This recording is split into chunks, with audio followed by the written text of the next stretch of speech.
Aren't you a Bronco fan, though? A little bit. He's a troublemaker. I am such a fair weather fan. I swear to God, I'm the worst fan. Well, Dan and I've got like a big bet here.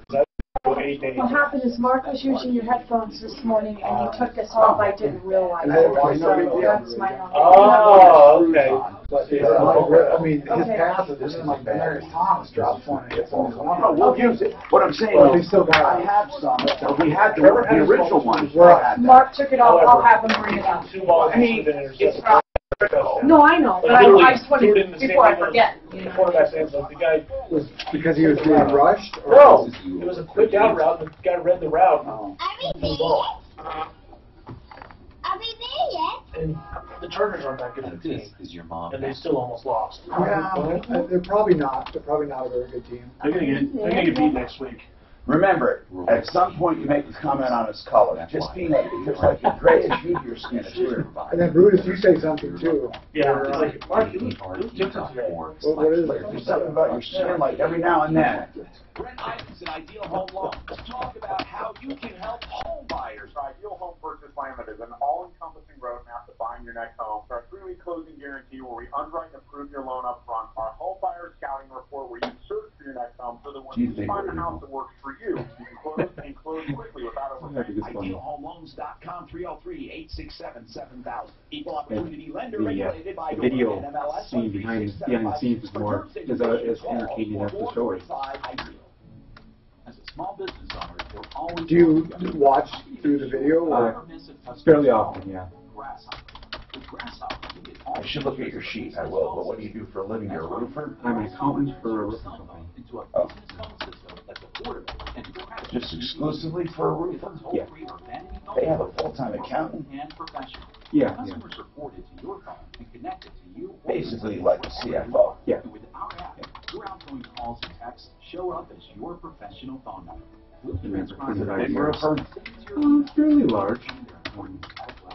Are you guys on the referral list? No, we're from Minneapolis.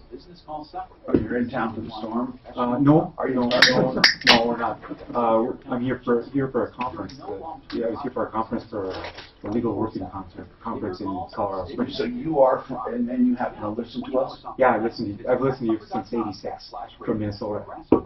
You found us on the net. I found you. You were syndicated at that time out of northern Minnesota. That's right. And I happened to be in Duluth, where I'm wondering what station it was. I want to say it was like Nashua, Keowee. I mean, it's a small station. No, it was. With no obligation and no pressure. They have them at noon and 5:30, and you can call to find out more at 720-580-CEL. That is so cool. That is so much fun. 720-580-CEL. I love it. For stem cell therapy. And prior to that, I listened to a lot of talk radio and everything, but I really enjoyed starting to listen to consumer type radio. Altogether in other cases, and in all cases, it gets you relief. So if you're interested in stem cell therapy, you're going to want to attend one of these Stem Cell Institute educational seminars free of charge. Again, the number, 720. Uh-oh, that's the wrong number. I got to get these. Listen, can you remove all the spots and put in new ones for me? At its best, 720. Remember, I can't do it. It has to go through Miles. Okay. Is the Troubleshooter Show. Now, Tom Martino, the Troubleshooter. Help me if you can, I'm feeling down. Hey, welcome to the show. I'm Tom Martino. If you found this show, I want you to mark it down and say, you know what? This is where I'm going to be every day at 10 or between 10 and 1 on either KHOW radio or KRDO radio in the Springs, or on live on Facebook, or live on YouTube, or iHeartRadio live and also downloaded, and iTunes downloads. Hundreds of thousands of people just on iTunes alone. We love being your radio show. We love helping people. You see, this show requires that people hear and spread the word about bad guys, especially, so you don't get ripped off. You know, so many times we have a problem, and within a week or two we hear from someone else who has that problem, and then a couple days later someone else, and we get like loads of people who, if they had been listening, would have been warned. This happens a lot. we tag the bad guys. Now, of course, the bad guys will always have an excuse. I wish that I had a bad guy just one time say, yes, I took the money, I never intended to do the work, screw you. I would actually respect them. You know, instead, they lie. Now, if you've listened to this show over the years, I've been here nearly 40 years in Denver. I've been doing it longer than that, but in Denver 40 years. I was just in my mid-20s. And here's the deal. What happens is people, they will attack me. That is the very first line of defense, is they attack me. And they've been doing it for so long, it gets tiring. Because you figure something should stick by now, right? But nothing does. People just love attacking me because they feel if they can attack me, they can discredit what we do. But you see, we help people. And all I ask is that you make us prove it. If you don't believe there's something this good on radio and it can't be true, put us to the test. Now, do we help each and every person that calls in? I think we do. Why? Because we tell them the truth. There are people we don't help because they don't have a problem or they did something so terribly wrong, it's almost impossible to help them. So here's the deal. If you have a problem, a question, a complaint, or you're getting ready to embark on a business deal, or you have problems with employment or neighbor versus neighbor or a retail purchase or just about anything in your life, career choices, business, you call us at 303-MARTINO. That's 24/7. 303-MARTINO. It'll get through. We'll get to you. Dan listens to those every single morning. If we're there, we answer it. And if we're here, it's automatically routed to the show. We also have 303-713-TALK. 713-8255. So you call us if you need any help whatsoever. We have a common man today in which has an interesting story, and I'll talk about that in a second. Very interesting. He listens to us from the Twin Cities, Minnesota. We'll talk about that. But first, Mark has a very serious problem he wants to bring up, and this is a problem that our other Mark here, he told me, Tom, we got to get out in the front of this. We have to do something about this. It is perhaps one of the biggest consumer problems to hit us ever. I don't think people realize how serious it is. Go ahead, Mark. Hello, Tom. I am calling to encourage people to push back against Equifax regarding this data breach and to not just go along with the scenario that they are presenting and the solutions that Equifax is presenting with, frankly, the ultimate goal of driving them out of business. Do you know what? First of all, I feel credit reporting agencies do a valuable job, but I believe they're cavalier in how they do it, and they can ruin someone's life because they do not ever consider the consumer's point of view, and they should. Years ago, the Federal Trade Commission ruled, after many lawsuits and complaints, that they need to give equal credibility to a consumer's argument and investigate errors, and they don't. They just don't. I don't care what they say, they don't. And they have helped people blackmail people into paying bills they don't even owe just so it gets off their credit. But without getting into that whole thing, let's just talk about the data breach itself. Here is something everyone needs to know. Do you know they have that site where you can go and put your last name in to see if you were hacked? Does everyone know that? Did you know this? This is what I want to know. Did you know this? They changed it. They did? Because when you... No, they didn't change it, Mark. Go ahead. When you enter in your name to be part of that, to see if you were hacked, you have to agree to terms and conditions. They changed it last night. Mark, but before... now, I hope you're talking about the same thing I am. Yeah, we are. Because the terms and conditions you would agree to arbitration or mediation. You could not sue them, right? That's right. And then you could opt out, but you had to send a mail to a certain address. Now, how did they change it? They felt the pressure, and sometime yesterday or the day before, it has nothing to do with if you were breached now. So in other words, if you have another problem with them, you have to do mediation. But as far as the breach goes, it has nothing to do with the mediation. In other words, you can sue them, you can do whatever, and still use the free reporting for the year. They just changed their mind, and they simply did it because of pressure. So, if we go on right now to see if we've been breached, we are not agreeing to not sue them. That is correct. In fact, they make it extremely clear right there where you go do it. Good. Good. Can I chime in on that? Yeah. Yeah, you didn't even talk yet. I'm going to let you call about what you called about, so go ahead. For me personally, the idea that I'm going to use the Internet and give over to them the information that has been breached to discover whether my information was breached seems to be like leaving the door open for the burglar the second time so they don't have to break the door down to steal from you. Equifax didn't do the stealing, though. They asked you to give a great portion of your Social Security number. In fact, yeah, the last six digits. So much of it that a decent random number generator could come up with your full Social Security number in not a very long time. And so what they're suggesting is that you use the problem to fix the problem, and further that they're asking me to fix their problem. I'm not interested in fixing their problem. How are they asking you to fix it? I want them to fix their problem. How are they asking you to fix it? I am not their customer. Their customer are banks and financial institutions. I don't hold sway over them because I'm not paying them any money. Their business model is to compile all of my information. That is their job, and to protect it. Right. All the other data breaches that have happened have been people, institutions that have some other job selling you goods or services, Target, Home Depot, and inadvertently... Well, what do you want them to do? Tell me what you want right now. What do you want from Equifax right now? I just hear you talking, but I'm not hearing you say anything. I really am not. What do you want?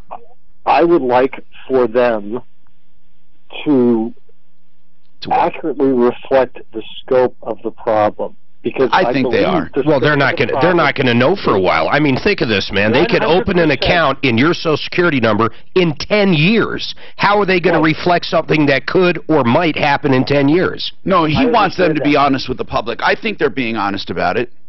Do you believe that they said 100% of the information that they have has been released, has been hacked?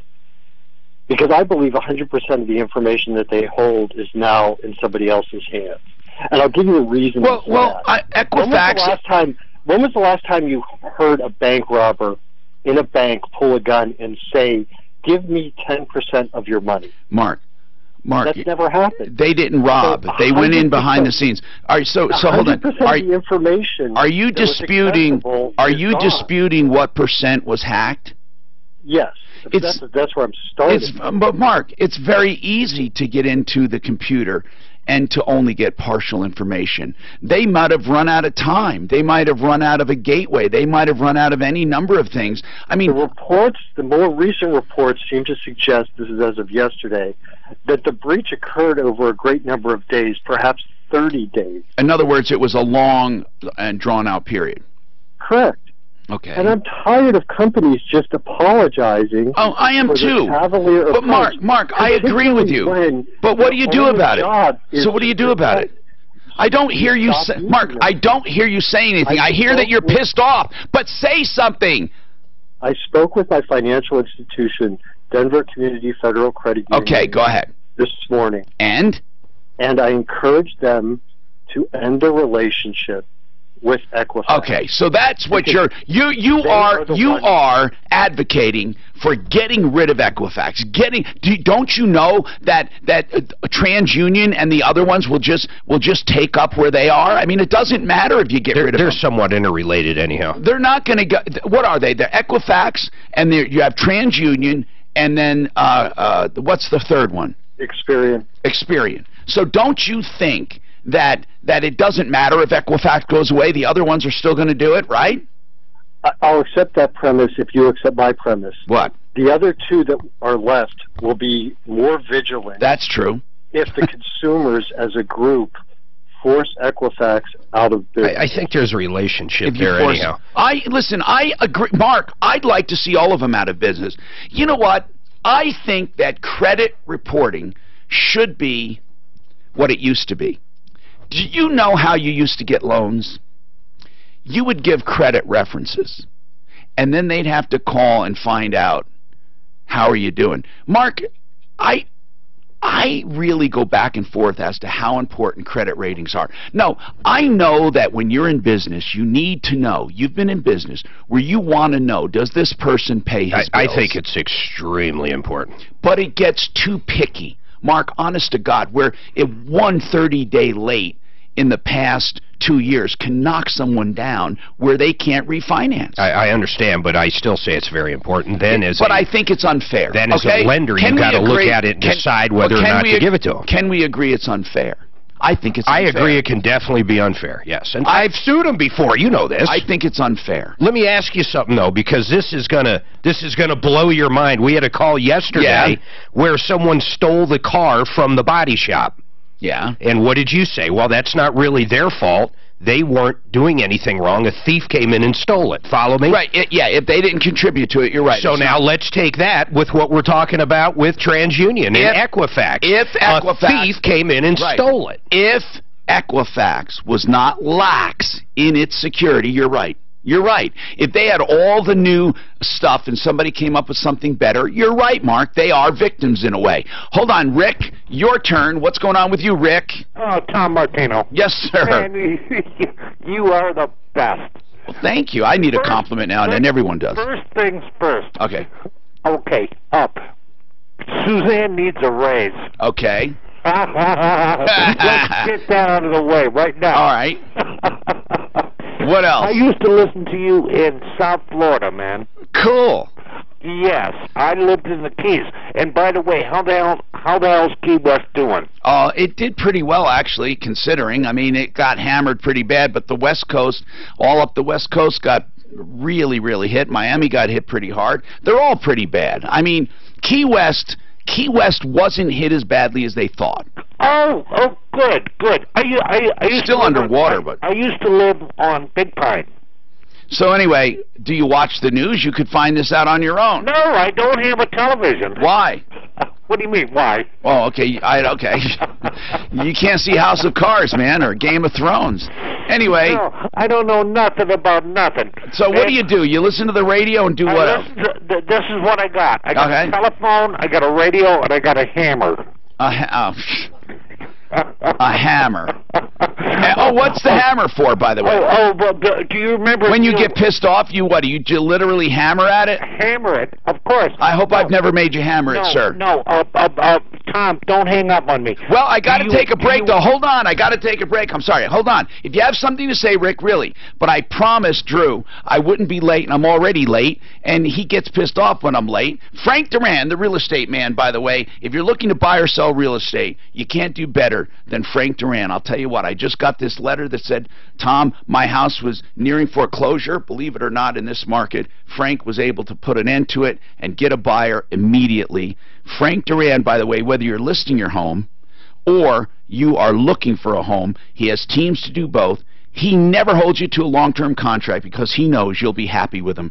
303-920-1622. Frank Duran, therealestateman.com.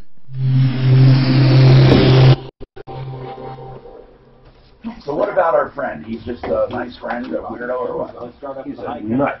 That's all he says to me. All I got is a radio and a hammer, Dan, and a telephone. And by God, you better give Suzanne a raise. Could be intermittent closures throughout the day until about 5 o'clock, so just plan to head back in town. Scratch-off highway being cleared at northbound Federal and Mississippi. That intersection remains. Are you not feeling good, Mark? Weather forecast. I have got, it's like, I'm in the cycle where... Wait, I was just going to say something. Do you notice a gray? Like gray. Yeah, I noticed that. I start something, like a web page, whatever it is, and then I've got 5 other things, and I end up going down these other bunny holes, and I never fucking finish anything. And it's driving me, it's absolutely driving me crazy. You and me both. We have so much going on. That's why we have to. But But I think he was talking about your grayish complexion. Now and then it goes gray. Well, when I shave, it's grayer. The longer it gets, the more it doesn't look Not gray. your hair. We're talking about your complexion. Oh. Like, you know. I'll tell you, in Mexico, man, I was hurting, bud. No, I'm stressed, man. I just, like this form I'm doing, I'm looking at it. I get all the way through it, and then I got this other goddamn thing that's going to drive me nuts. I just already know it's going to drive me nuts. If I don't take notes, that's what I got to do. See, I do to-do lists, man. Yeah, absolutely. My calendar and my to-do list. Yeah, but if you're doing something and then you have a fire to put out, the to-do list means nothing. Yeah, it is. If you write it down and know where to go back to. It does. You're right. I know what I do.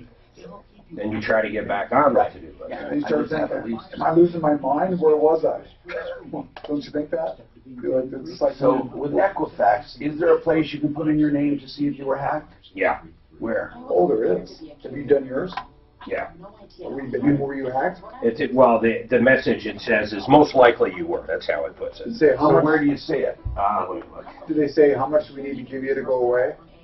No. $100 will go away for bugging us. You know how many people are going to use this as an excuse, saying they didn't open it? It is. You know how big Equifax is? Interest mortgage. Let us show you how to own $14 your billion. home faster, not change your spending habits, and save over $100,000 in interest. It's your money. It's kind of scary because they want to take free that we all put our trust in and keep track of everything. How did they do that? They just started doing it. Use it for Home Depot, Bed Bath & Beyond, or Lowe's. And the opportunity for $1,000 cash. I can't stand the way they do it. They use they give no credence to consumers whatsoever. And creditors just out and out blackmail people. They just blackmail. So they just came up $65 billion in damage in Florida. So $65 billion. That's a lot. 180 billion was Houston. Quick closes and low rates. Take aim 720-895-0500. I can't find it now, man. 3 times as big. Much damage in Houston. I shouldn't say Houston, Texas. So Texas is more? Yeah, 3 times. Than Florida. So far, I mean, that's the first thing that came out here. Just seen it, $65 billion. I figured insurance companies would be. Because that's the smart First, you know, that's just insurance companies. There might be damage insurance isn't going to cover, right? And have been doing just that for Well, businesses for Florida didn't take up the center like they thought they would.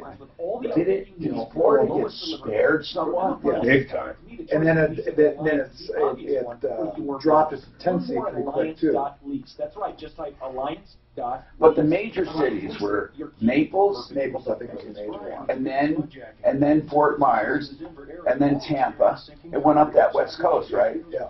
Yeah, you can't even get to their regular site, so they're so pounded right now.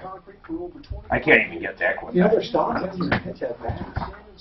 No chemicals, nothing toxic. Our proven method works. Well, I mean, it's not like they're going to lose any business over it. How would it affect anything? Until the lawsuits happen. So who pays now? The companies. People subscribe to it, just like you I'm subscribe to signing it. up for my complimentary service. Where are you doing it through? It's EquifaxSecurity2017.com. I don't know if that's the right link, man. I'd watch that. Well, it came through Equifax.com. Okay.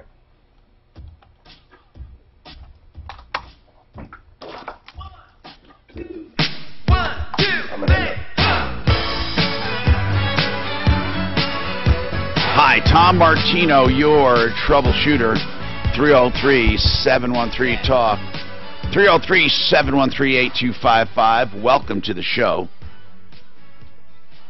Let's go to the phones and see what's happening in your life. Now, I didn't want to cut that guy short, but I guess he got off the phone. Now, our common man today comes to us from the Twin Cities. Which Twin City? Minneapolis or St. Paul? Minneapolis. When people say the Twin Cities, I always say, okay, which one? Why do they call them Twin Cities? Are they really like kind of the same? Same size, same demo, same everything? No, not really. Actually, the people in the Twin Cities are probably they more or less think of themselves almost as enemies. Really? Yeah. Is there a rivalry? Small. I mean, not a big one. But And they're not both in. One's in Wisconsin, one's in Minneapolis, right? No, they're both in Minnesota. Are they? St. Paul's the capital. Minneapolis is the largest city. Okay. People who live in Minneapolis don't know that much about St. Paul. People who live in St. Paul don't know that much about Minneapolis, or don't. And apparently I don't know much about that geography. Okay. But Wisconsin's in that area, right? Wisconsin's about 10 to 15 miles east of that. Okay. So, anyway, Bob, you listened to me years and years ago when I was syndicated, had a radio station up in Minneapolis carrying my show, and you followed us ever since? Once the internet hit, and it was easier to stream things, I definitely started listening from that point forward. And podcast doesn't hurt either. That's pretty cool. Do you watch online? I do, a fair amount. Okay, so you are from that area, and you are a roofer. You are a CFO for a roofing company. Correct. Is it one of the big roofers up there? Not real large. I mean, we're a kind of a high quality, long standing. We've been around for 85 years. You're one of the good guys up there. I'd like to think so. But really, you've heard the roofing problems. Oh, definitely. Yeah, I kind of cringe when I listen to all the. But do you have the same guys up there? Do you send fly-by-nights and stuff up there? Storm chasers and everything? Definitely. Ever since 1997 or 98, when. What do you guys have? A lot of hail? We do. We have quite a bit of hail. And wind? Wind, yeah, a fair amount of wind. We actually had a major hailstorm back in May and June, and we're all reeling from it since then. Now I'm looking here that actually says there is no city, literal city, that's Twin Cities, right? Because it says, okay, it says on the map, they name it Twin City. There's St. Paul and there's Minneapolis, and but you're all fans of the same football team, right? Vikings is yeah. Is That's where you're united, right? Yep. And do the Vikings split time between the cities? No. They specifically play in Minneapolis. Okay. 303-713-TALK. Welcome. And chime in anytime you want. Really, you're an accountant. Are you a CPA? No, I'm not. Okay. You're an accountant, and you are a CFO for a company, and basically you just keep all the numbers right. That's all I do. And you like to read legal fiction. Is that right? Yeah. Let's Grisham? Yep, Grisham. He's great. That's where I started. Do you find him accurate? Do you know anything about the law? I don't know that much about the law. I find him to be extremely accurate in some of them, I guess. Some of them get a little while, but I like when the legal stuff is not so accurate. I mean, because when it's too accurate, you can't have fun with it, the fiction part. True. 303-713-8255. Brett's got an Equifax statement. Go ahead, Brett. This is a major consumer issue, that's for sure, and people are going to suffer losses. Brett, your turn. Why, Tom? They are a stockpile. Equifax is a stockpile of my information, not through any choice of my own. You have to go to them. You're right. To get stuff all the time. So why should it be that guy asked you asked that guy about what should be done? Equifax shouldn't just be able to say, okay, your stuff's gone. When a robber goes into a bank, he goes there because that's where the money is. Right. These people went to Equifax. That's because where people's information is. They have a responsibility to protect that information and not make it so somebody could hack it. So it should be their responsibility to verify information. When somebody goes buys a car, buys a credit card, or applies for that stuff, they should verify that some way or another. It's not. Nobody says it's going to be easy, but that they should have to verify. This shouldn't be my responsibility to cover my butt because they gave my information away, basically. I don't know if they're saying that, and believe me, I don't want to stick up for these guys. I hate the industry. I do. I think it's a bad industry. I really, really believe it's a bad industry. While I believe it's necessary, the way it's done is wrong. It is. But here's the thing about it. I think what they're saying is, Brett, you gotta try to protect yourself. Don't rely all on them. I'll bet you they're going to be extra vigilant. But Brett, obviously you have to be too. Yeah, and it pisses me off because I got an 870 credit score, Tom. I'm one of the first people these hackers are going to go after. You're right. You know, you really need to put a credit freeze on your credit. And I'm probably going to, but that just pisses me off. Here for 10 years, I agree. Whatever it is, I'm careful about where my information goes as much as possible, and then all of a sudden I might as well just, you know, wipe my butt with it because they give it away, basically. Yep. What I don't like about the reporting agencies is how they just don't cater to consumers. I'll give specific examples. I've given them before. A landlord says, you ruined the rug. The tenant says, no, I didn't. The landlord puts in a new rug, a new carpet when you move out. Okay? Now, the consumer says, screw you, I'm not going to pay for it. I can prove, all right? I can prove with photos that spot was in that carpet, that big giant spot was in that carpet when I moved in. The landlord bills him and then gives him bad credit. Do you understand? He doesn't have to go to court. He has deemed the guy guilty. So Equifax puts it on your credit report. You want to dispute it. They say, okay, here's how they verify it, literally. They call the landlord or electronically say, is this accurate? The landlord says yes. That's it. If you sent them photographs and proof that that carpet was like that before you moved in, there is no one at Equifax that actually looks at information and decides if something should come off a credit report. They tell you that they look into disputes. They do not. They are liars. They don't. Their verification is verifying with the creditor that he put it on there correctly, not that it happened or didn't happen. So, if they took this guy to court, if the landlord sued him for the carpet, the landlord would lose because the tenant can prove that he never ruined that carpet.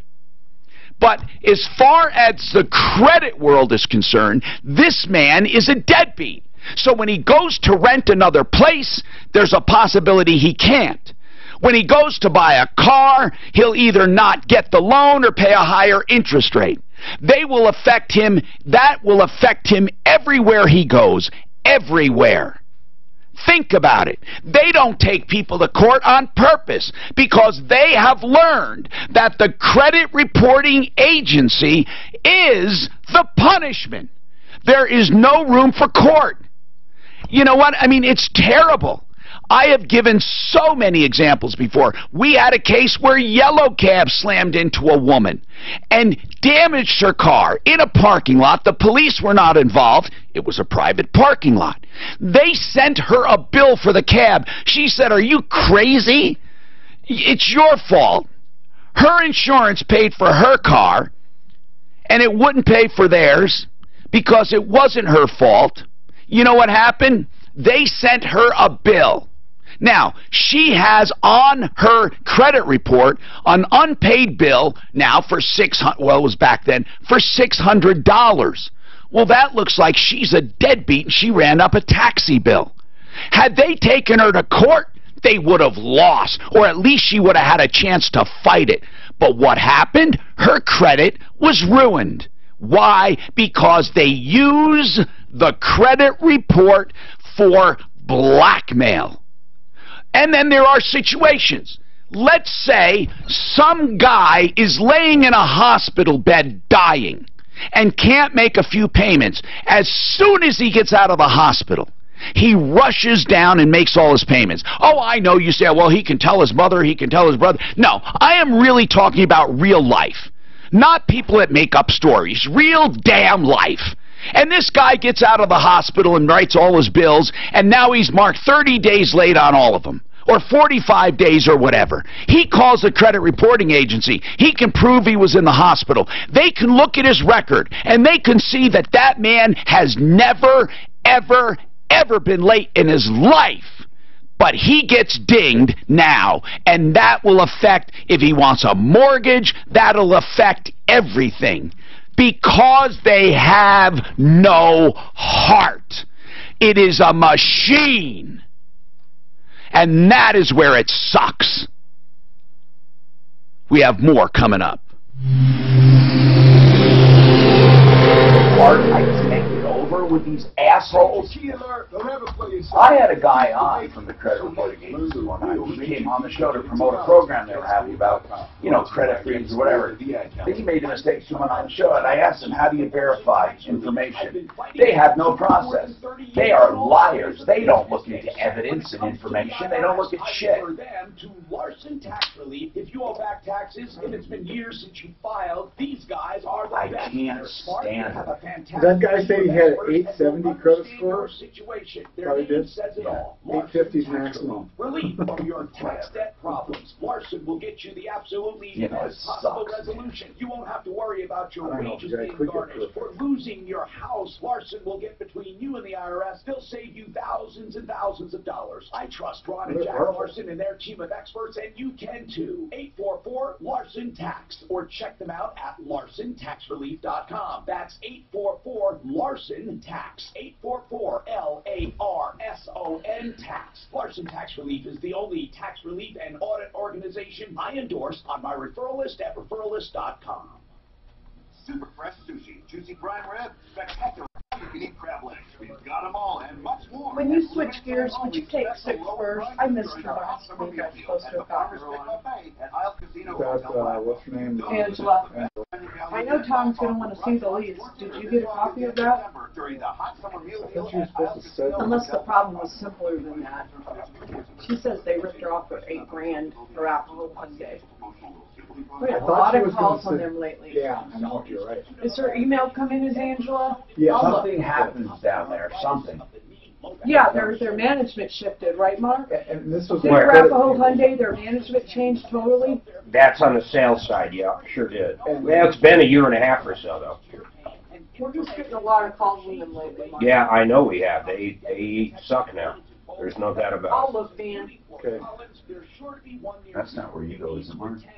When I'm buying a car, I don't care where. I shop them all three and I buy the cheapest one. I don't care if they like me or I like them. Don't give a shit. No, my second one I bought it at McDonald Hyundai. I bought 3 from there, 3 from Arapahoe, and 4 or 5 from Shoreline. But they said there was a sales lady that did it, said she just didn't come from there about a year before that. She didn't like Arapahoe Hyundai. Yeah. You pretty much know exactly what you're paying before you even step foot. Yeah, pretty much. You got the deal done. Yeah, I just play all 3 of them. Yeah. And I shop basically with cash, so basically I show up and just buy it. Yeah.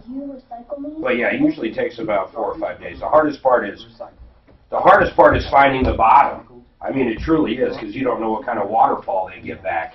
You know what they paid for the vehicle, but that means nothing because they make all their money at the end of the year. So you got to figure out where they're coming from. So when they literally say no and you can walk out of there and they don't counter it, you get a good idea of where the bottom is. Then you check that bottom with other dealers, and if they all say no, you found the true bottom. That's what I call the thread of truth. Then you start working up. Thread of truth. Have you heard me talk about that over the years? It's if you ask and talk to enough people about anything. You can talk to liars, cheaters, good people, bad people, honorable people, in between people, and eventually there will be a thread that is common. And you will learn. It's a wonderful thing. Because even crooks now and then will drop a truthful nugget, you know? And you know, like, people will just say things. This is what Mark did when we were doing our software. We were going out looking for somebody to develop our software. You can tell. Somebody will say, well, you know, blah, blah, blah, blah. And somebody else will say, blah, blah, blah, blah. Prices will be up here. Prices will be down here. But eventually, you'll learn the truth. Mark, what are we going to do, but speaking of that, about communication going forward? Mike did pretty good with it today. He did good. I just wasn't going to handle it today. $1,000 a month, and you might be able to close in as fast as 10 days. Call now. We should have. I've got a problem with the dialect, okay? I'll tell you, I don't know why. What I hear is bop, bop, bop, bop, bop, bop. They balk like chickens, and it drives me fucking nuts. So the dialect is what kills me. Mike can actually hear and understand it. Well, no, and how their words are out of place. No, I see what you're saying. Me make this. Right. Well, you know, like when you say it's like Indian Ebonics. Gatto grande. Okay, when you say something, like in Italian, you're Casa Grande, you're saying house big. We don't say big house. Same in Mexico. Well, yeah. Americans, English seems to be one of the few languages that speaks with its adjectives and modifiers before the noun. Yeah. Or and their adverbs and stuff. Yeah, instead of house big.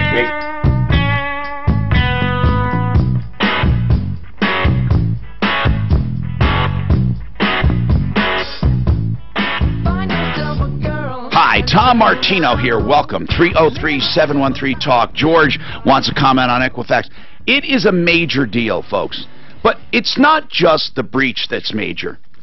I wish that the government would take a look at the credit reporting industry. Because I just told you how it is used as a blackmail tool and a tool. And it's bad. It's wrong. If they're going to strike you as guilty, that's what they're doing.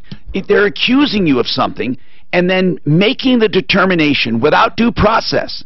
That is wrong. Now, I don't think there's anything wrong with deadbeats being exposed or people being exposed, but there are extenuating circumstances sometimes, and sometimes out and out lies. One of my favorites, I'm on auto pay.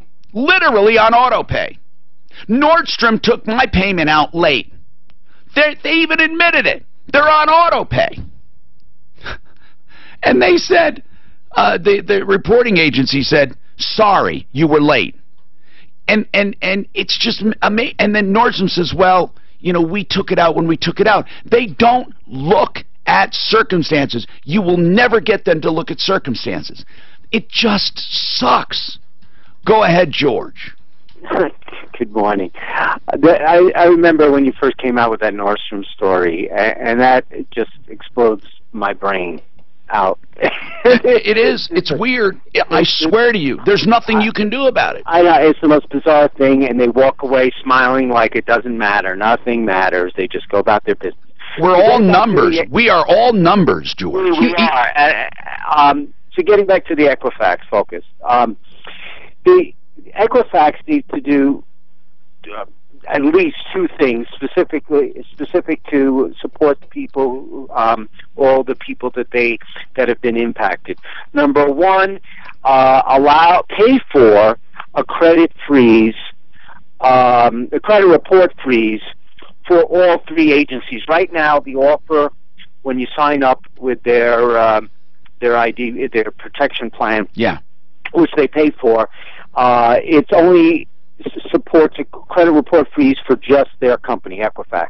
It should support all three. No, I think it does do all three automatically. No, it doesn't. Anthem did it for all three, and I signed my son up for that.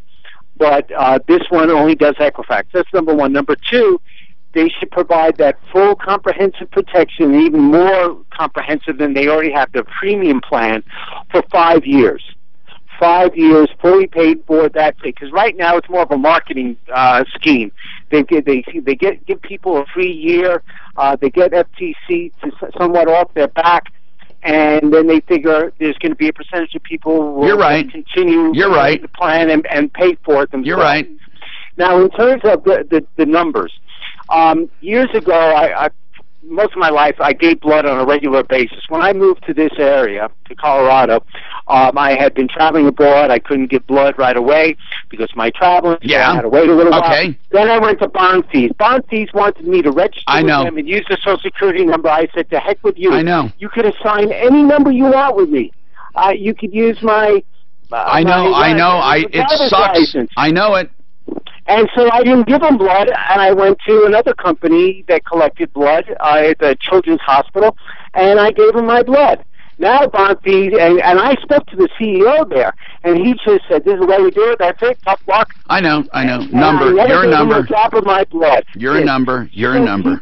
So people need to protect these, what has become an ambiguous use of their Social Security number. I constantly get asked for my Social Security and phone numbers, and if it's not really necessary for me to give it to them, then I don't. It's really that simple. You're the steward of your own protection. I agree. Okay, we agree. And I am so fed up. I am so fed up. There should be better process if they are in charge of your history. Just like the criminals get, or alleged criminals, I should say, the criminal justice system. If we're going to be accused of something, it should work. It should work, and the process should allow people to tell their story. Patrick, go ahead. What's going on? Hey, Tom, I love that last caller, too. I just, on a side note to tail off of him, I just applied to a job that wanted me to enter my Social Security number. Not going to happen. Well, for a job, how else would they pay you? No, jobs are fine, right? No, yes. Well, oh my God, how are they going to pay them? You know? I don't know. I don't know if that bothers me. I don't know if that bothers me, sir. The job part. But my actual question was, what's your thought or opinion on these credit fraud monitoring services like LifeLock? There's a few others out there. Obviously, now it makes sense. What do I think? I think that they do what they say, the good ones. But you don't really need them if you do a credit freeze. When, people do not understand. I believe you should always have a credit freeze. It's a valuable tool. And here's why. Before anyone can pull any kind of credit report, they have to have your PIN. So you can have a credit freeze all the time. No one would ever be able to get anything in your name without a PIN. Never. Not a credit card, anything. Ever. So now, that doesn't help with ID theft. Not all ID theft is for credit, okay? There are other ways. Plus, they can still report negative things. Of course. Well, who can, you mean? I can freeze my credit report, and you could, an apartment complex can still say I'm a deadbeat. No, exactly, Mark. But what we're talking about is people taking out credit cards in your name, or people taking out a car loan in your name, or people getting insurance in your name. Credit freezes are one valuable tool because they can't.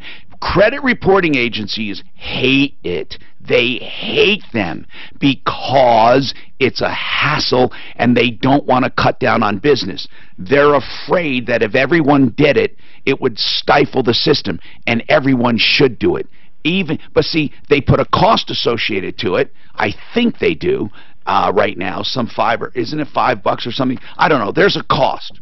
So listen, I want to know your opinion, first of all, on the credit reporting industry. What do you think about it?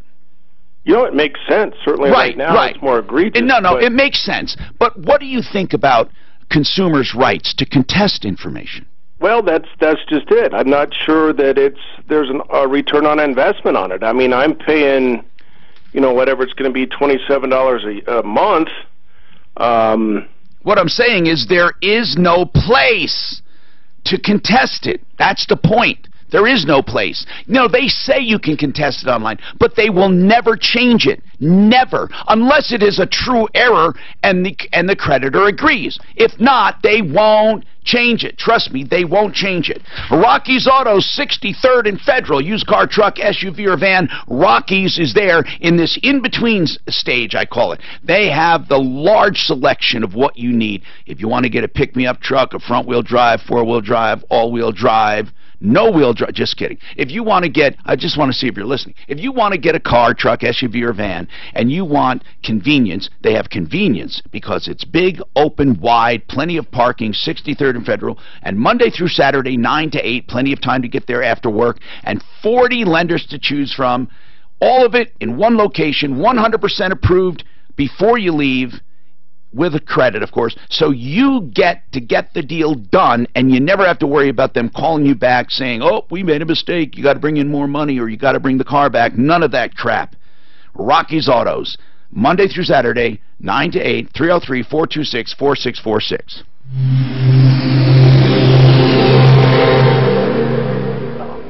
Holy crap. The highway drive in the Mile High City, wide open across town. No stalls or accidents being reported on. Chime in, sir, please. North and southbound I-25, east and westbound I-70, up to speed through town. Trouble-free on the turnpike. 220 drives in good shape. Last week I was at a legal conference from Hurricane Colorado Springs, and they had a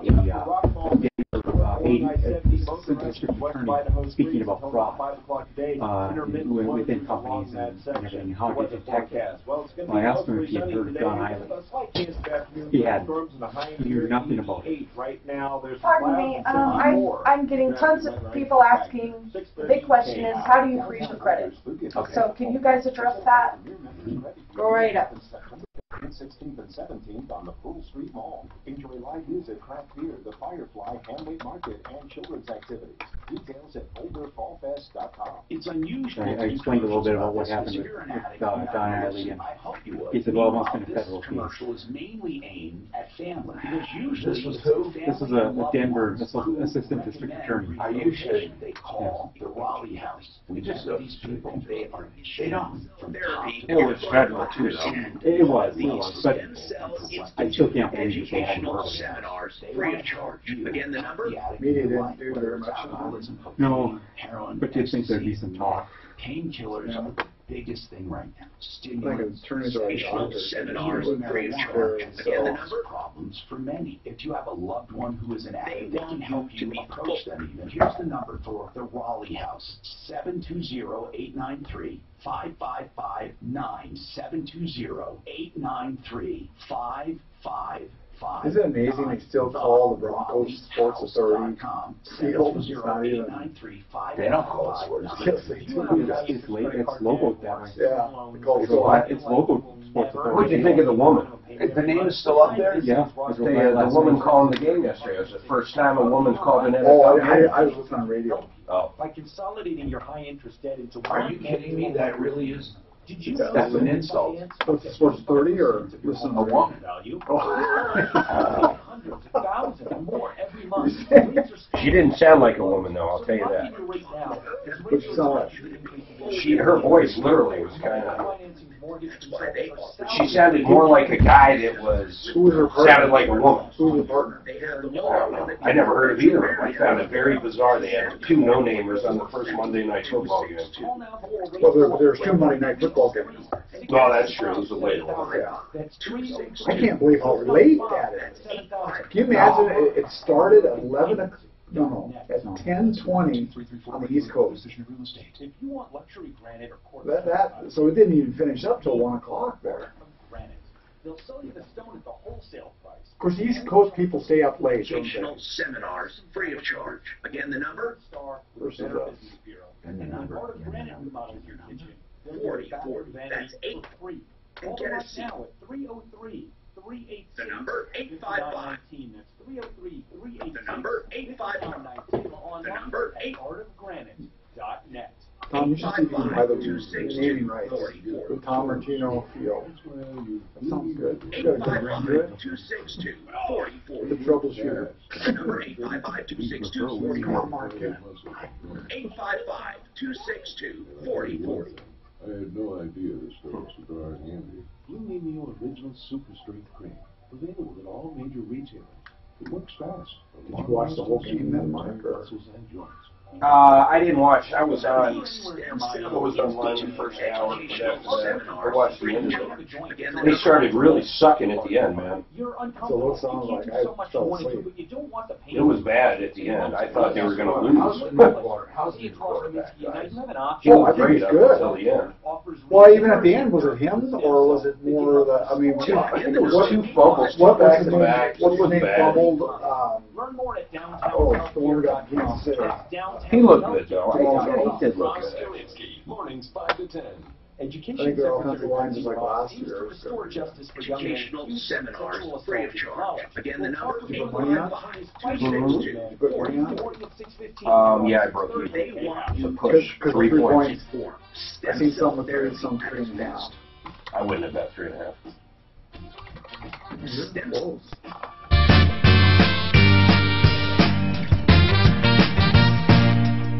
Hi, Tom Martino here. Welcome to the show. And as I like to say, the only show of its kind anywhere in the universe. Okay, we got a comment on Equifax from Isla. Or Ayla. What is it? Gayla. Ayla. What is going on, Ayla? I just have an idea.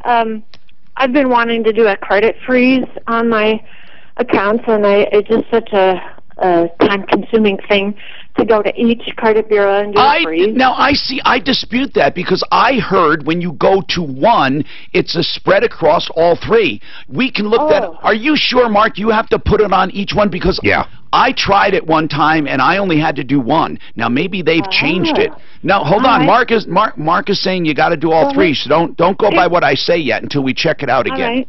Well, here's my idea. Yeah. With this breach of, security, why can't they do a credit freeze across the board? If you're shopping for a house or a car, you're going to know that you're shopping, and you can unfreeze it. I've heard that's right. Well, of course, you call up with a PIN and unfreeze it. You can do it instantly. But people apply for credit every day, and not just when they're buying a house or car. Right. So, unfreeze it. You freeze it, unfreeze it. Why not? Click it on and click it off. In this day and age, we need something. No, she's saying that they should lock everybody's credit right now without their permission. Well, if I go to get a credit card right now and it's locked, I'm not going to like that. No. I think people should have the choice to have it locked. And they do right now. But you call or you go online and you fill out the thing and you freeze it. And I thought you just go to their websites, Experian, Equifax, or Equifax or TransUnion. Now, here's the deal. I still want to verify that you have to go to all three. Mark, are you reading that?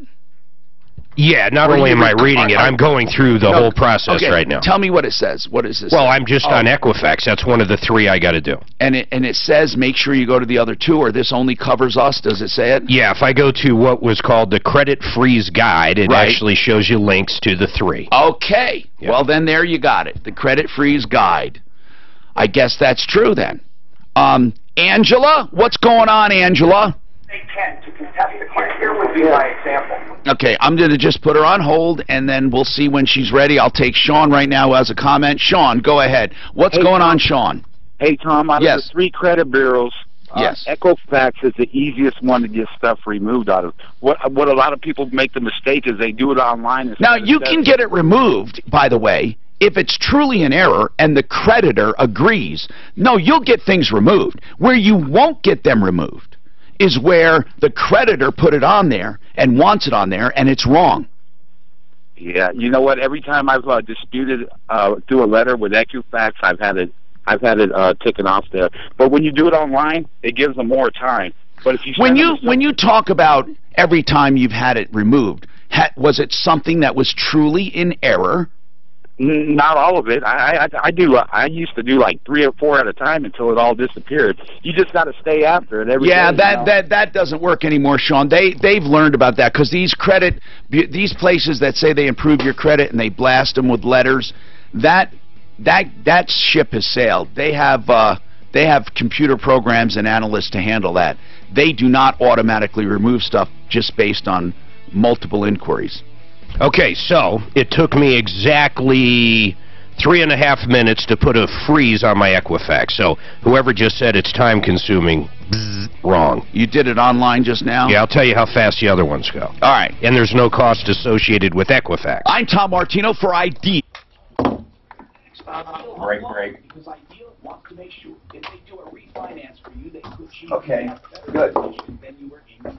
Ideal is the I want to do all three too. Offers these things, credit optimization, which means they will work with you to optimize your credit. You to be I pick up Angela and I can hear Mark cussing about trampolines. So she must be watching the video, which is on a huge delay, right? Were you cussing about trampolines on break today? They must be listening to a different show on video then. Angela on 6, she's there. Because I can't remember about trampoline. Because all of our videos are posted. So they're not live. I guess not. I don't. All I know is, it was Mark cussing. Which of course it was Mark that was cussing. They're also on my referral list. 44 data. This is Denver Star Station 630 J-House, an iHeart radio station. With Russ Kaminsky mornings, Michael Brown afternoons, KHOW Denver. Boy, you just got, how did we get screwed in that promo? That was crazy. Did you hear that promo? No, what did it say? It said, this is KHW, Ross Kaminsky's in the morning and Michael Brown in the evening. It's exactly what it just said. Can you replay that promo? Why don't you ask him about it? We're on air. Don't get, why are you firing me up? My God. I think it's more Noble in New York Union Square, where some had been waiting in line since last night.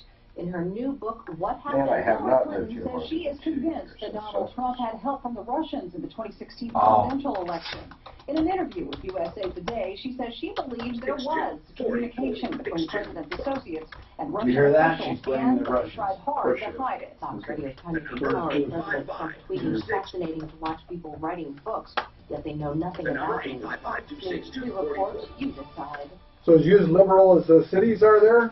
Small business owners are always on the go. So how can you make sure you never miss a customer's You want free pizza? Free movies? You know he is, and it's fine. Trump's enough to turn anyone liberal. Which of the following institutions do you have a bank account with? This is different. Look at the senator they elected. Used to be a farm writer. These are the weirdest questions I've ever had on credit reporting. Show up as your professional phone number. I should give my dad a bad time on that. Determine their importance at a glance. So whether you're always on the go or working from April home, you 2016. simply want a professional tone. Grasshopper makes it happen. Set up your account in just minutes. There are no long-term contracts to support 24/7. Get your calls, stay connected, thrive. Now, get $20 off your plan when you visit grasshopper.com/radio.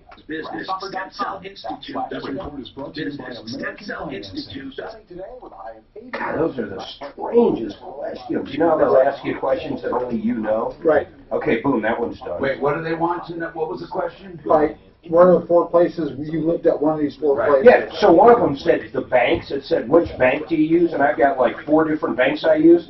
Not one of them was listed. Then it was not. None of the above, but the 4 that they listed were stuff like Nova Scotia Bank of New Zealand. It's like anybody in the world could have guessed this shit. No, but I got to tell you, Mark, some of the ones I forget. I forget, you know, if I've done business with certain banks. Or if you lived in a certain place, you know, never have to sign anything. when I was in Sacramento, they do.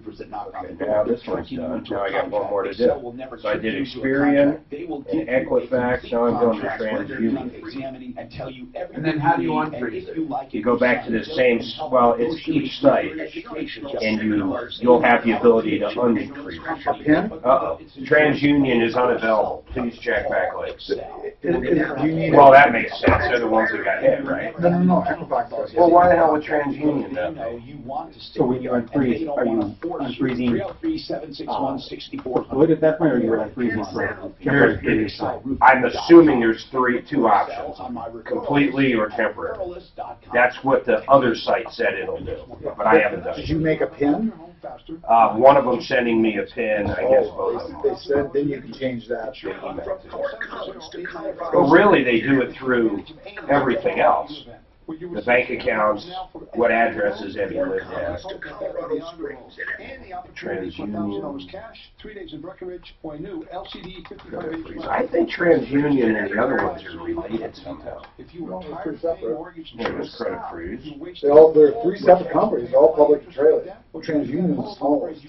Purchase a home with only 2% down and no mortgage insurance, paperless loan approval, quick closes, and low rates. Take AIM 720-895-0500. Find out why more Coloradans every day choose AIM. Yeah, you gotta go to Take advantage of the It's All About You event. $300 now and the opportunity for another $1,000. Call for details. The time Did you have to pay anything? 720-895-0500. Depending on your state, you may have to pay a nominal fee to freeze and unfreeze your passport sometimes. Consumers pay nothing to institute a freeze in New York, while in Georgia they pay $3 per bureau for it. Did not charge.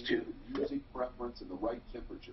It was the most comfortable and thorough checkup I've ever had. One of the things they shared every single I don't like how I can't get to TransUnion though. appointment this month. 6'2". My name, Dave Logan. Heidi Heitkamp from What does it say for Make my dentist What's it say for the pricing? Small business owner, you're always on the go. $3 in Georgia. No, I mean Colorado. Here's a whole list of them. Let me see. Grasshopper. With Of Grasshopper, course, they don't actually have a list. business phone system. That's right. Grasshopper turns your cell phone into a business phone system that's affordable and incredibly easy to use. Get a toll-free or business. I wonder if I can pull my own credit professional.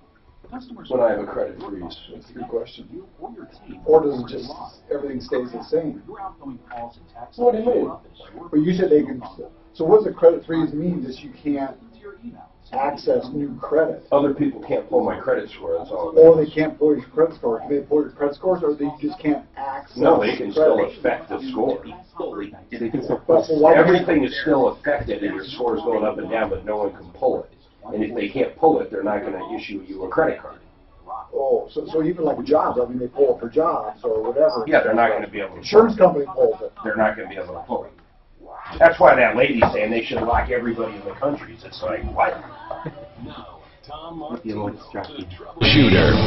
Help me if you can, I'm feeling down, and I do appreciate you being around. Hi, Tom Martino here. I'm your consumer advocate fighting the battle to keep you from losing money, time, energy, products. We are keeping you informed, too, so you can stay ahead of the game. But you got to tell people about it. Say, look, don't do this, don't do this, do this, do this, and definitely check referralist.com. It is the most elite form of advertising, the only list truly that does complete checking, and no matter what anyone says, they don't do the checking that we do, nor do they do the follow-up, the secret shopping, the rejection research, which you don't even know what that is. We do, and we do reviews, and we also do secret shopping, as I said, for the and that rejection research. But we love recourse as well, the only list where you can actually call someone and complain about it. Try calling Angie. Try calling, Home Advisor. See exactly what they do for you. Really, when it comes right down to it, see what they actually do. We have a radio show not only to air complaints, but to solve them. 303-713-8255. And we can prove over the years that we have handled complaints for all of those lists.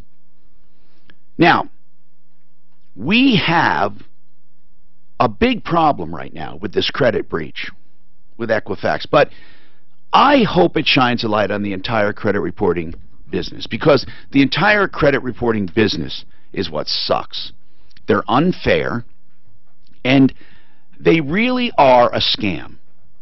While they do give you most of the time an accurate picture of someone's credit, they are also used by unscrupulous people to blackmail and to really extort money from people. They threaten you with a credit report. They don't take you to court because they would lose. But with a credit report ding, they don't have to prove anything. Now, let's go to the phones. Mark, what were you going to say? Anything? Yeah, I froze 2 out of the 3, and there is no cost in Colorado. And that's all there is to it. It's very quick. Angela. Yes, sir. What's going on? Good morning. How are you? I'm doing good, thank you. How can we help you? Well, I wanted to give a call about Arapahoe Hyundai who ripped me off on a lease for $8,000. Now, I want to reserve judgment on the rip-off till I hear it, but I do want to say something. Yeah. I make these observations. They get me in trouble sometimes. Okay. Because here's what happens. People say, well, why do you say that? Or how dare you say that? It happened with Lazy Boy when we had a couple of complaints. And I'm not saying Lazy Boy is a bad company. They're actually very good at responding to complaints. But I meant in general, it happens when I make this kind of observation. And here's what it is. We haven't heard a lot about Arapahoe Hyundai. Then all of a sudden, we're getting several complaints. So what that tells you is something is going wrong there. Something. We usually find out about problems before anyone else. Now, either there was an ownership change, a management change, a middle management change. Something happened at Arapahoe Hyundai, because I can feel it in my bones when I start getting multiple complaints.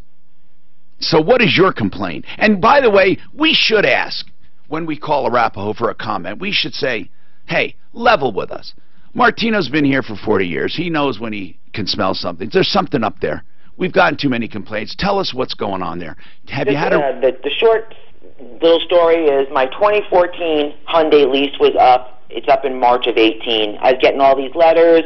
They'll get me out of the lease. They'll pay off the balance of the lease. Yeah, they want to keep you as a customer. I go in there on July 12th. I said, listen, I don't need... So you have a 4-year lease, and you went in July 12th, and what happened? 36 months, 3 years. It was up in March 18. I go in July 12th. Tell them I don't need to trade. You said you had a 36-month from 2014 to 2018? No, it was 14. Exactly. That's a 4-year lease, unless it was. I got it in 15. Okay, got it. I see. But it was a leftover 14. Okay, go ahead. What's the good deal they're going to give me? So we go through all these cars, spend a couple hours. Guy's going to give me $8,000 off a $41,000 sticker price of a car, plus pay off the $3,200 lease. I'm down. I'm going to do it. Wait, he said he's going to pay off the remainder of the lease. $3,200 off the lease remainder and give me $8,000 off sticker. Sounds like a great deal. Minus $8,000. Okay. Right. So there was hail damage on the car, the 14, when I leased it. They knew that. Wait a minute.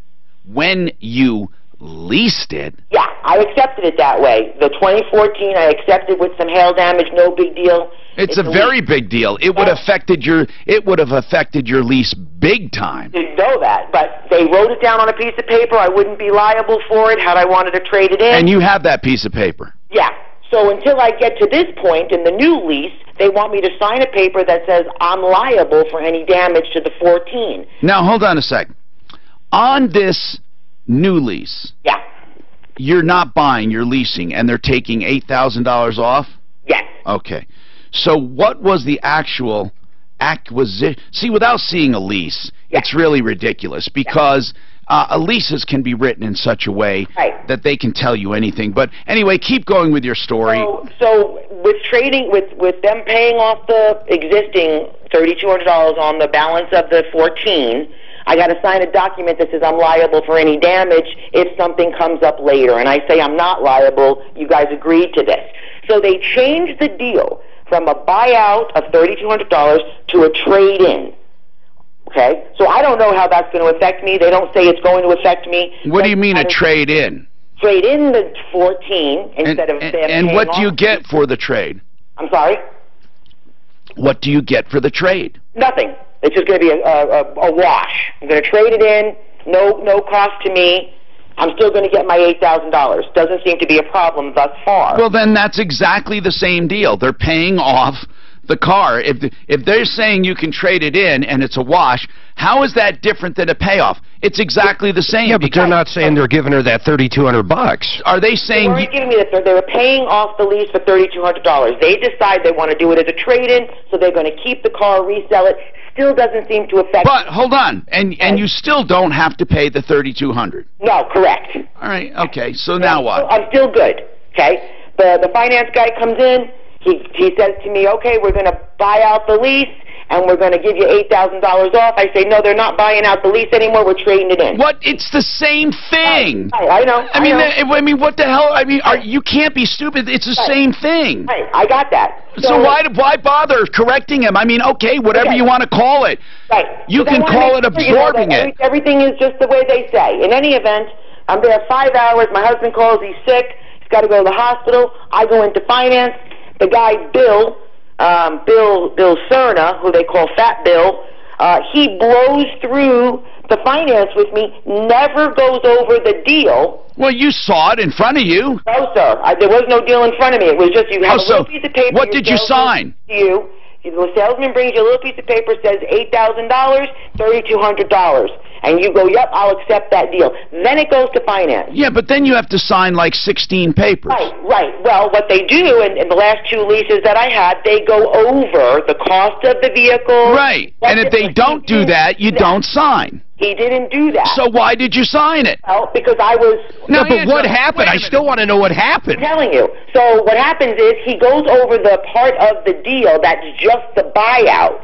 He doesn't go over where the $8,000 off sticker would be. Okay, I've been there 5 hours. I need to leave. My husband needs to go to the hospital. Yeah, but Angela, that's no excuse. If you tell me you sign... Why do I have to check this guy's deal? Hold on. Are you kidding me? Angela, it's your deal. It's not this guy's deal. Angela, come on. Come on. Angela, stop. Stop. I don't want to be accused of not listening to you. You're telling me that your husband is homesick, you were there 5 hours, and just to get out of there, you signed trusting that every single thing they said would be in there. Absolutely. It won't work. Absolutely. It won't work. Well, apparently it didn't, because when I get home, after my husband is in the hospital and I'm looking at the papers, they never gave me the 8,000 off sticker as they said. Now, am I bad for not checking the checker? Sure. Well, not checking the checker. When you say they didn't give you the $8,000 off, first of all, what is the acquisition cost? If you were to buy that car, what car did you lease? I leased a 2017 Hyundai Santa Fe. What would that have cost? Sticker. To purchase? What is the sticker? What's the question? I don't really understand. Yeah, how much? How much is that car if you bought it? $41,600. $41,600. Okay, and so you would have bought it for $41,600. Well.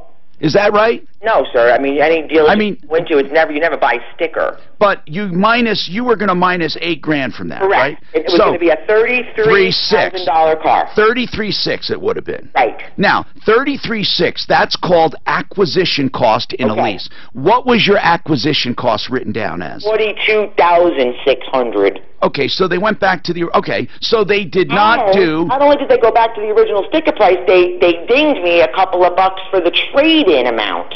How did they ding you for there? Well, again, apparently there was I owed more than the trade-in by $60, $80. Oh, okay. Which brought up the difference. So in my opinion, and you've been doing this a long time, and clearly I was bad for not checking over. Not bad. You were totally in error. Well, but when did it start that they rip you off like that?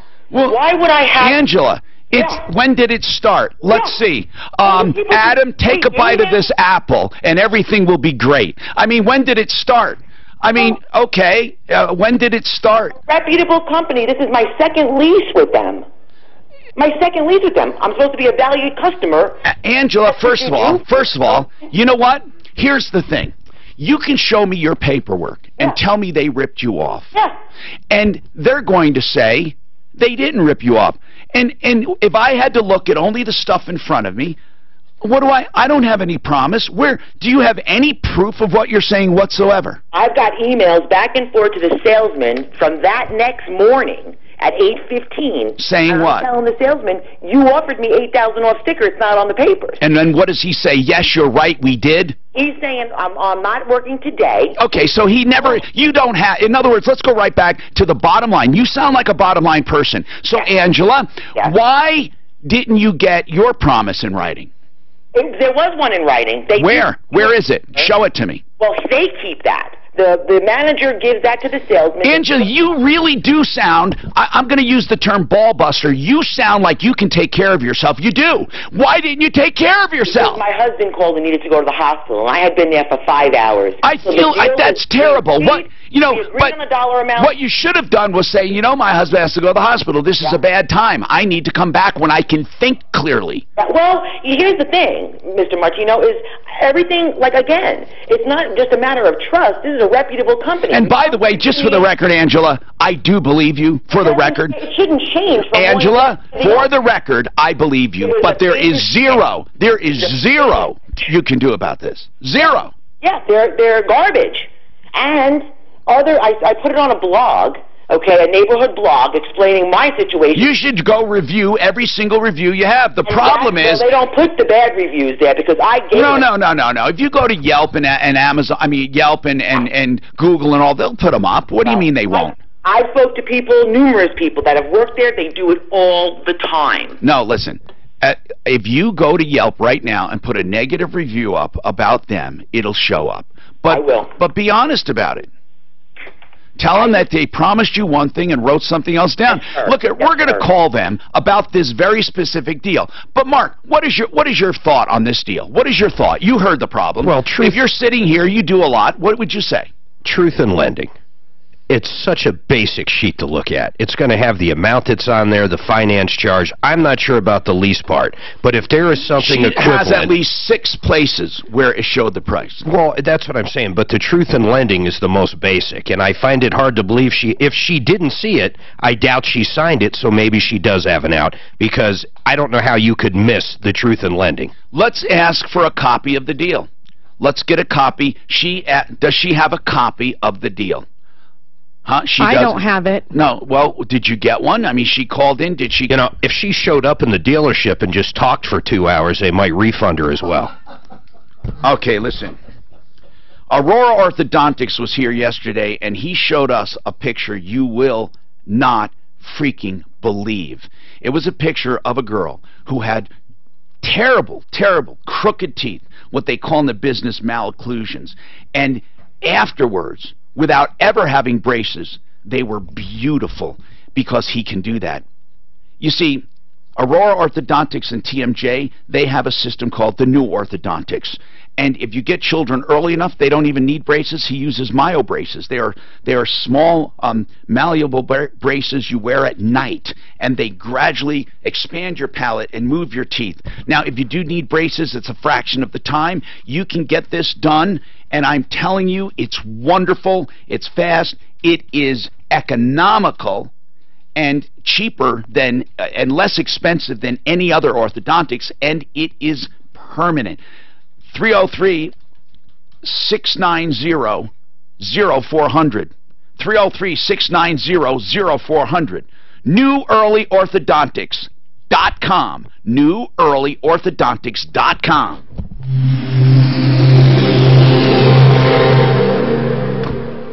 This is so wrong. This is so wrong. But you know what? How do you prove it? Every time. How do you do it? How do you do it? How do you do it? And then they expect us to believe it. Well, I can't remember the last time I bought a car or house and didn't know what I paid for it, so I don't know what else to say there. When I was younger, I did something about car complicated. When you what? I bought a car. I just bought it. From a dealer? From a dealer. Had transmission problems. I brought it back to them, told them to look at it. Without calling me, they redid the whole transmission. Who did? This car company when I was in college. And I said, okay, you'll assist with the transmission. I said, okay, let me drive it around, see if it works. So I drove it around and just drove it away. So you okey-doke them. But they were trying to okey-doke you. Gotta go. Did they ever call you or anything? They came to the place I worked at. Oh. And being in a better position than you were before means you have a shorter term or a lower rate or both, or that you maybe consolidated some debt and then they can tell you how to pay. Minneapolis is a beautiful town. You live in Minneapolis, right? Yeah. I live in one of the suburbs of Minneapolis. Where? Well, a suburb of Minneapolis, Maple Grove. Okay. Yeah. My grandma used to live in Minneapolis about 4 or 5 blocks from Minnehaha Falls. Okay, sure. And we used to go up there and visit her and stuff and walk over the falls. And that was really a pretty nice place. Yeah. I wish when they moved into a home, I wish I would have bought that house. Because it was smaller houses the whole time, but very well kept up. Sure. And those old neighborhoods, I don't know if they're doing now scrapings or what they're doing now, but they kept it. Because it's a really old neighborhood. I mean, the house was built in the 20s. Yeah, a lot of them are still there. I'd say most of them are still there. Yeah, my office is probably about 2 miles north of that area, and actually that's just about a mile south of where that school is still there. Last month. Oh, really? Yeah. Oh, okay. 2 people killed in that? Yeah. And that was the gas, right? Yes, yeah. Yeah, I remember somebody called in here. Yep, from Idaho. Yes, the sister of the receptionist. And she's a very pretty girl and stuff, very girl. And she was like a secretary, and then did a maintenance guy also. Yeah, a year-old maintenance guy. I think he was semi-retired, but kind of still helps them out. What did they find out? Why wasn't it just like gas leak? There was a contractor that was hired to change out a gas line I think they were hired by the utility. and we don't know. They don't know exactly what happened yet. They're still investigating, but obviously something went wrong. It wasn't. Yeah, it wasn't that they hit a gas line. Yeah. Right. Yeah. Yeah. These days, Minneapolis had a couple, and they had, how many years ago was that bridge? That bridge went down. Actually, that was just 10 years ago. 10 years ago on August 1. Holy cow. Yeah. 10 years. Yeah, it's one of those things where, you know, you remember where you were when it happened. Right. Yeah. One convenient location. Yeah, no, that was a big one and stuff. That was really started to get a push on infrastructure. Yeah. After that. Definitely. Yeah, when they started assessing what the status of the bridges were all throughout the country. They found out they're in pretty bad shape. Yeah. It's funny that they didn't give some warnings like swaying or, you know. Yeah, there's no warning at all. Oh, turn these on, man. It'll really affect this camera. Which ones? No, yeah, there. I'm gonna go to upper. I'm going to upper. I'm gonna start getting things done. What happened here to this one? Oh my gosh, man. Someone kicked it. Did you get one of those migraines? No, I can't handle that one. Haven't filed your taxes in years? Get your peace of mind back. Go to advancedtaxsolutions.com.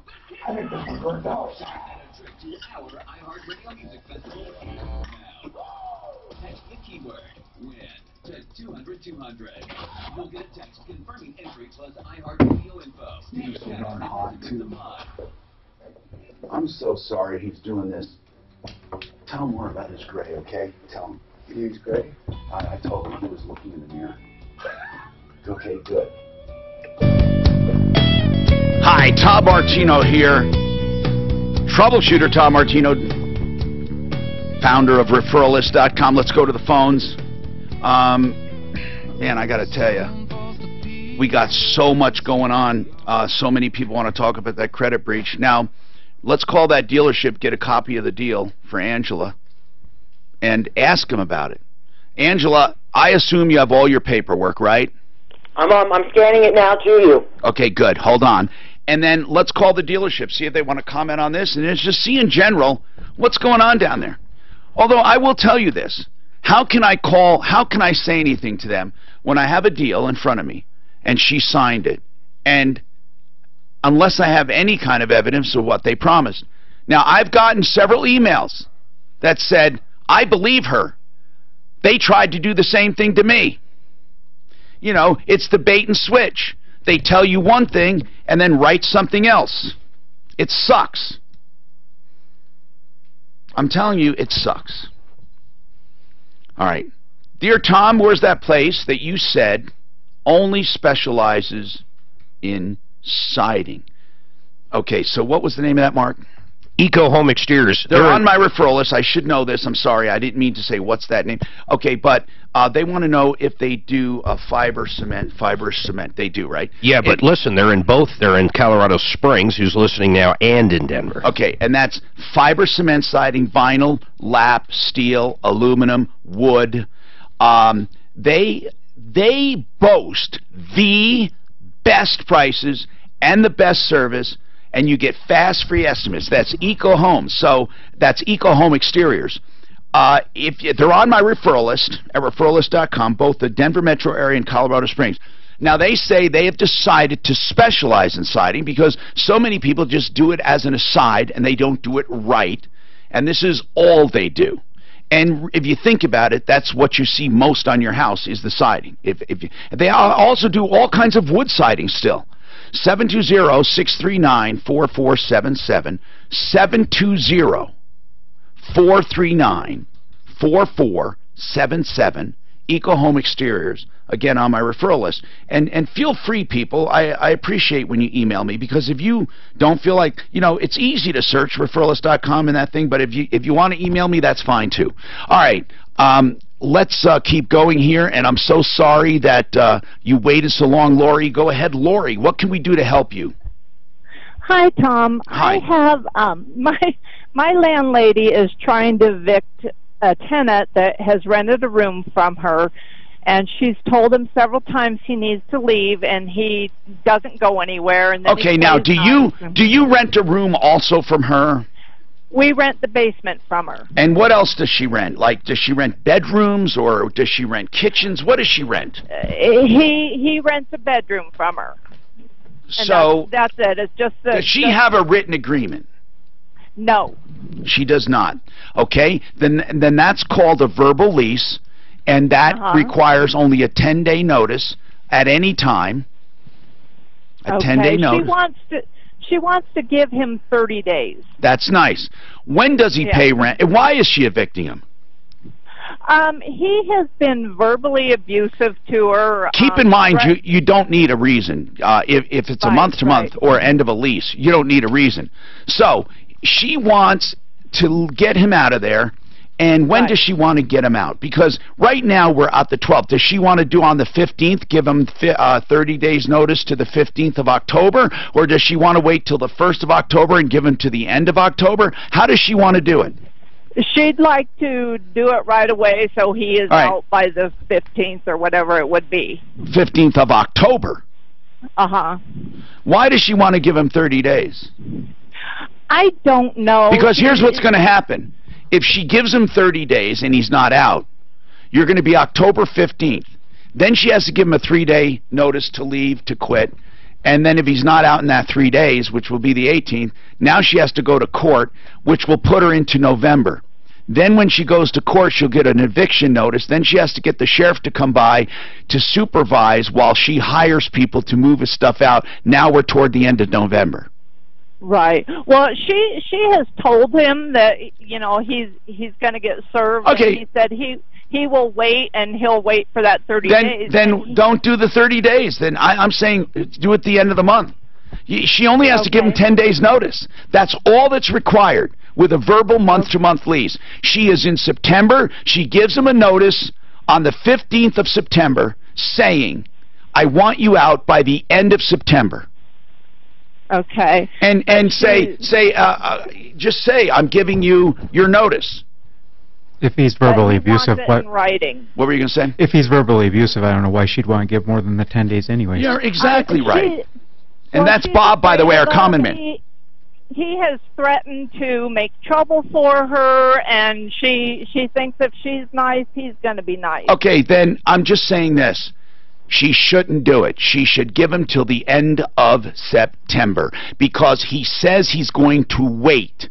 So he's going to wait for the eviction is what he means. So I would right now give him till the end of September and put it in writing and make sure he gets it.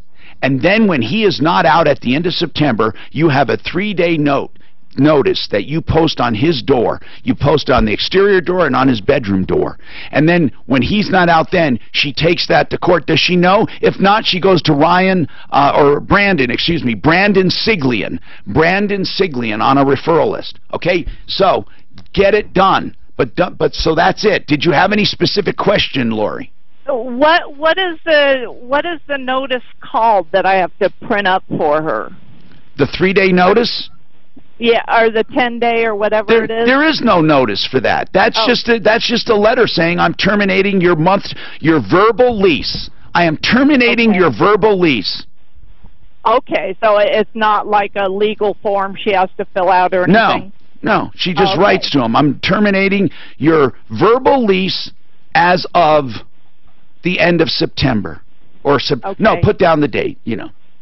Right. I'm hereby terminating your verbal lease of the room or whatever she wants to say, and then you're doing it as of September 30th, 2017. Please be out by then. Okay. Is he paid up? Is he paid up through September? Yes, he is. Good. Then that's the time to do it. Okay. That's the time to do it. 303-713-TALK, 713-8255. With all this hell we've had, Flexident, I want to remind you, is out to do the repair the right way, paintless dent repair. We've heard of a lot of people being behind and a lot of people coming in from out of town and setting up tents. Flex-A-Dent is the way to go. I'm telling you, I know Nick personally. He's on my referral list. They have 3 locations. They can get you in and out. They have openings as soon as later this week or early next week. 303-619-6273, the preferred way to do it. And as I said, not only does it not take a lot of time, you will never know the damage was there. 303-619-6273, flexadentcolorado.com.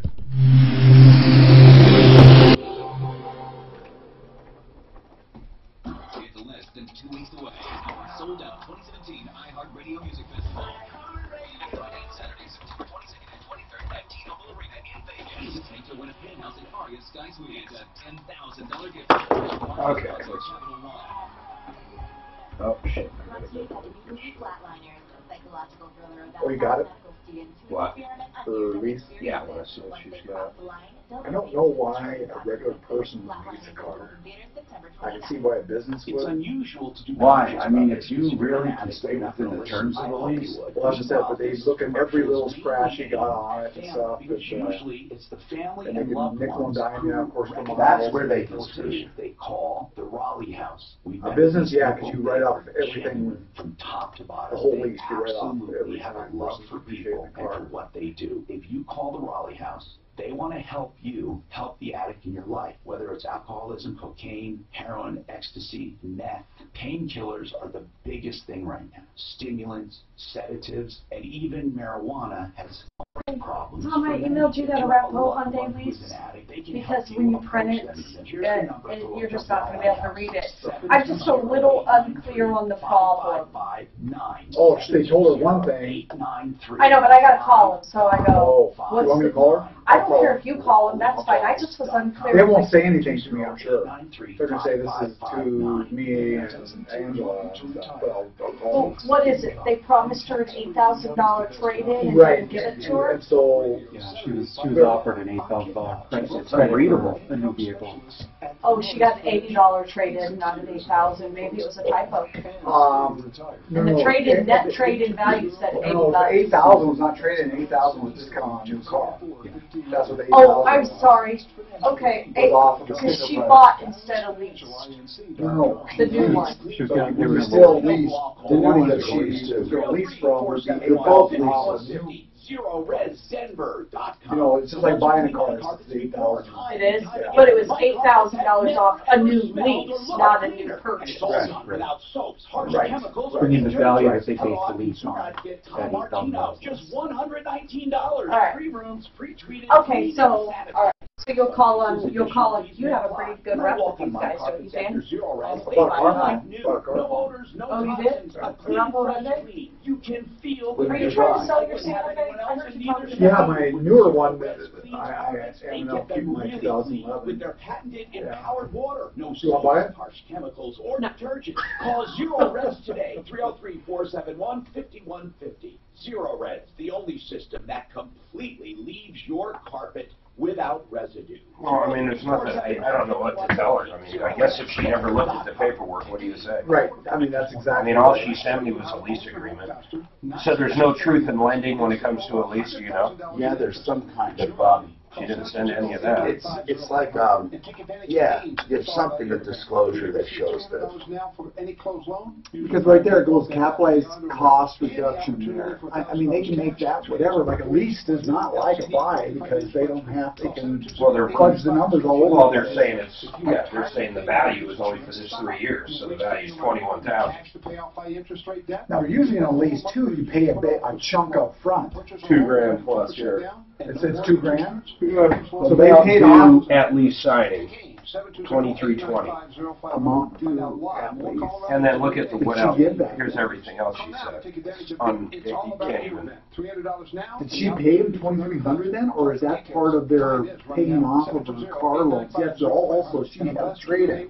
This is very complicated because she had a trade-in. Well, they're saying the trade-in, they allowed her. Fighting for consumers more than 30 years in all areas of business, except when it comes to the IRS. I refer them to Larson Tax tax relief if you she had 2014. That's mine. They allowed her what? 21,000.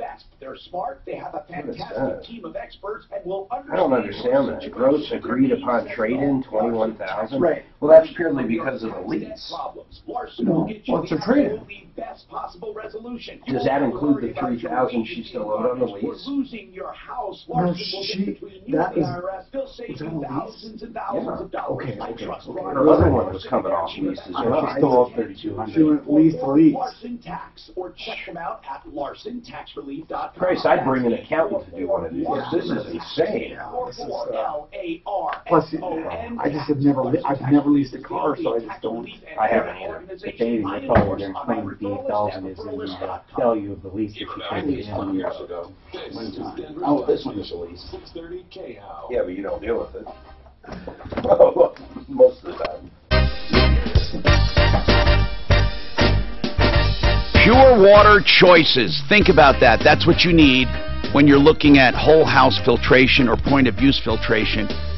But the truth of the matter is, when it comes to water filtration, there's a lot of lies and a lot of hype out there. That's why I always point you to this guy, purewaterchoices.com. Small, run by a master plumber who doesn't exaggerate. He simply gives you a free evaluation, then tells you what you want, or tells you what you need based on what you want. If you want the whole house or do you want point of use? Here's what I mean. Sometimes you just want to get out chlorine, just a gas. For that, carbon. Or you may have other harmful gases he can test for.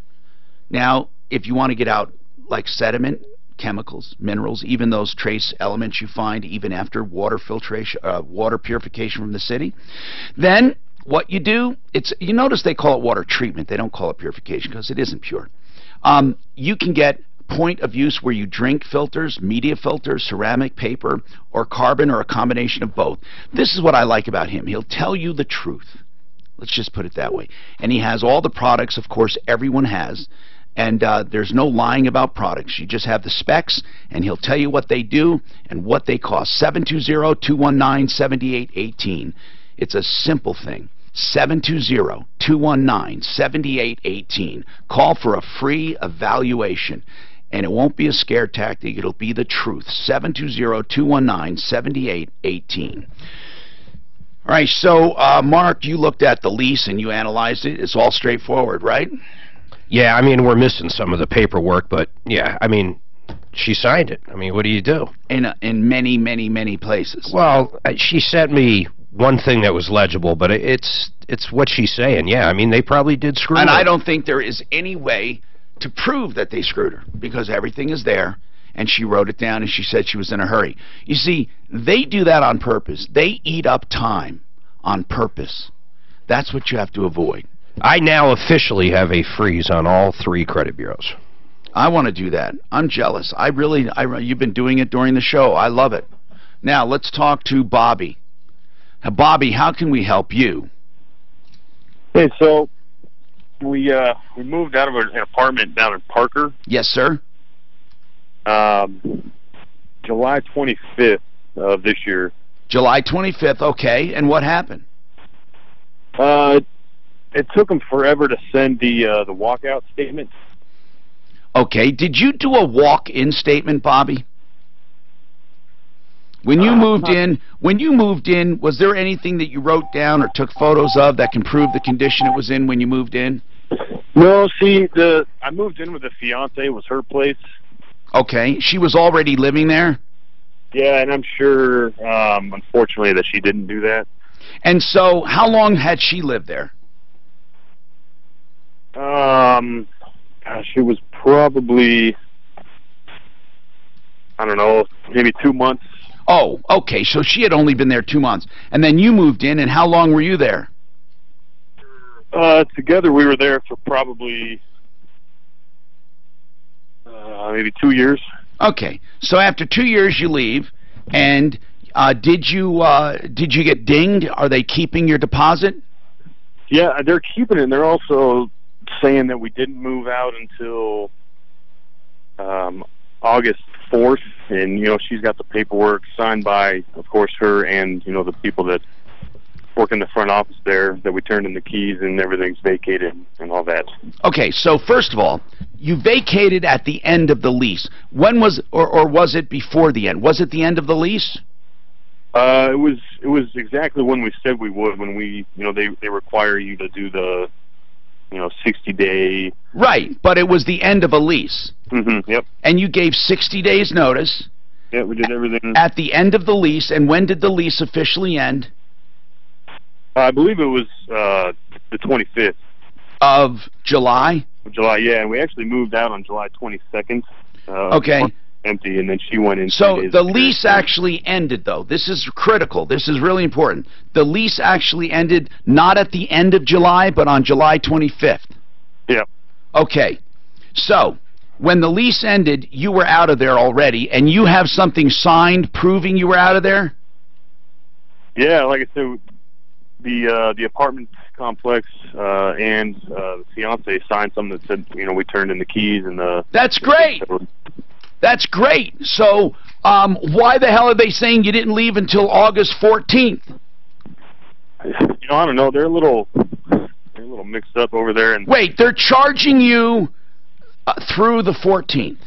And I see that the signature for the gal at the apartment or the townhome signed it on July 25th, not August 4th. It's the move-out statement. Mm-hmm. Yeah, and they're also charging us for some other... Wait, so they did sign it, Suzanne, on the 25th, saying they moved out? Yeah, the lady signed it and dated it July 25th. Well, then I can't see how they can charge you. Now, you got two problems. One, what they're charging you for, and two, the rent. Are they charging you rent through the 14th? Yeah, they're doing, I think it went in a day to day. I don't have that in front. All right, so they did a per diem, right? Yeah. And they basically dinged you for another 19 days, basically. Mm-hmm.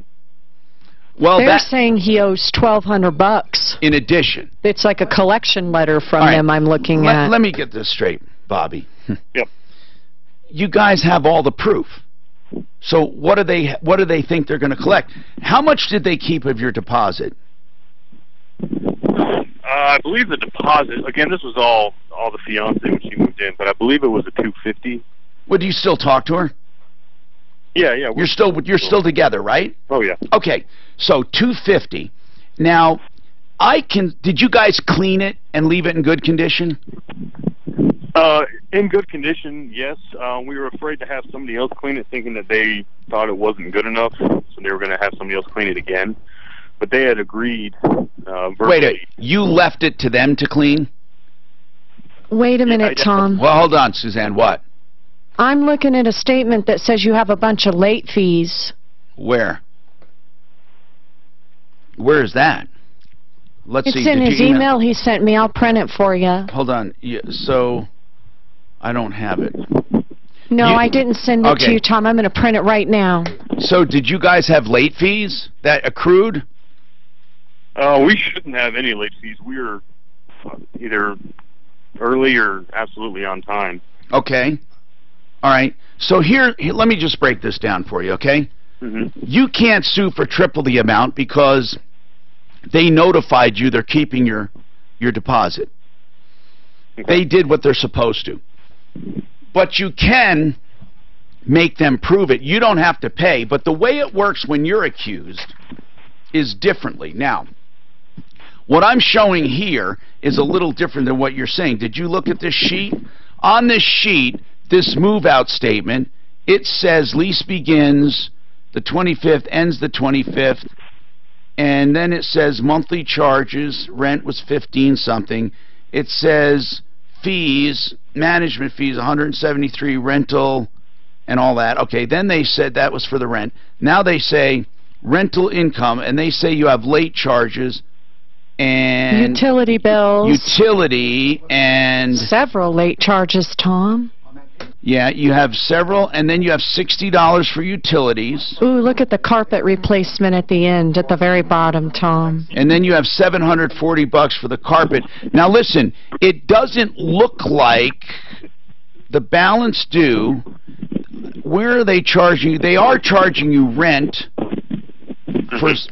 Wait, what is this third? Did you look at this statement, Bobby, at all? Yeah, I did. Rachel kind of, It doesn't show where they're applying your deposit at all. I'll show it. But where does it show where they deposited? Hold on a second, okay? I got to take a break. I do have to take a break.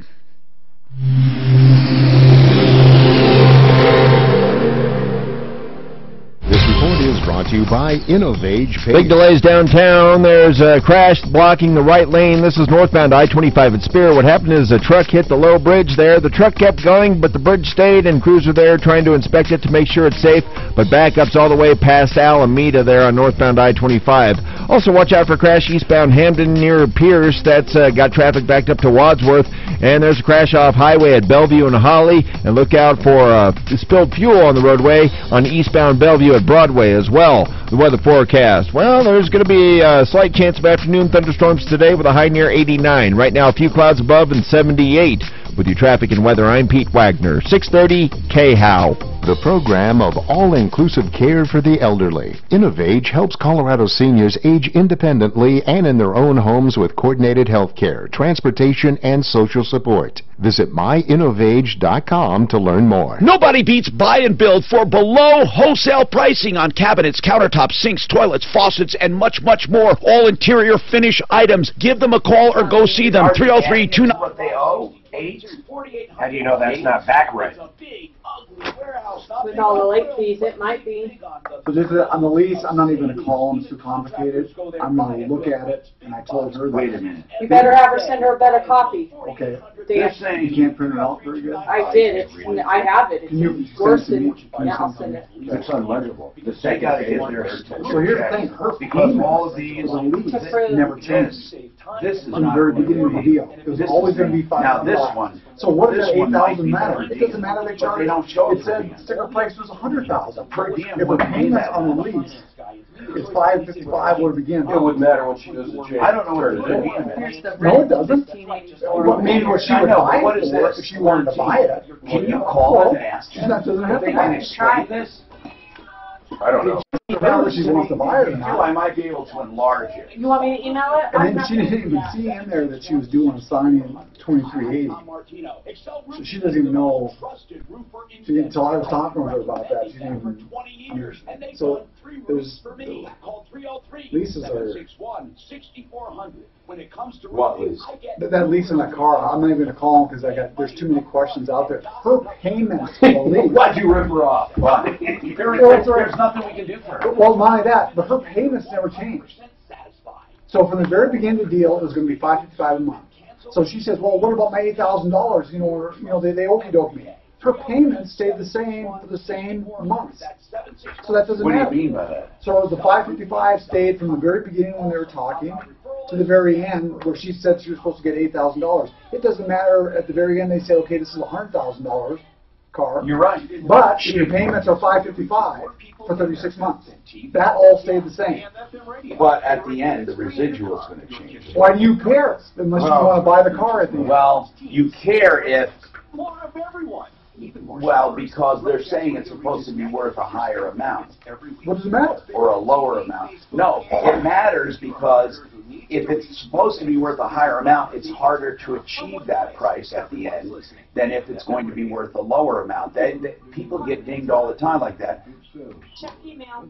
Dan, if you put 36,000 miles on a car, let's say, and they say it's going to be worth 25 grand, that's one thing. But if they say they're expecting it to be worth 50 grand, that's another thing, okay? And if they up the residual, you may feel good because your lease payments are lower, but at the end, that car could have never been worth what they said, possibly. That's what I'm saying. So yes, the monthly payments stay the same. If you turn your car in and it's perfect, it could never attain an unrealistic residual, is what I'm saying. If they put, I didn't say they did, if they put an unrealistic residual to keep the car payment low, it can screw you at the end. Because I asked one time, one lease guy, if this car was absolutely perfect, what would it cost? It was $25,000. They listed the residual as $38,000 because they wanted to keep the payment lower. So they showed less depreciation. And that's why I would never lease a car. Justice for young men. Just for that, you're right. This little scratch here, that's $1,000. Yeah, but it doesn't matter what it takes off. You have to wonder, if the car is perfect, what would it be worth? If it's more, it'll never be worth that, ever. And you'll always have a deficiency at the end.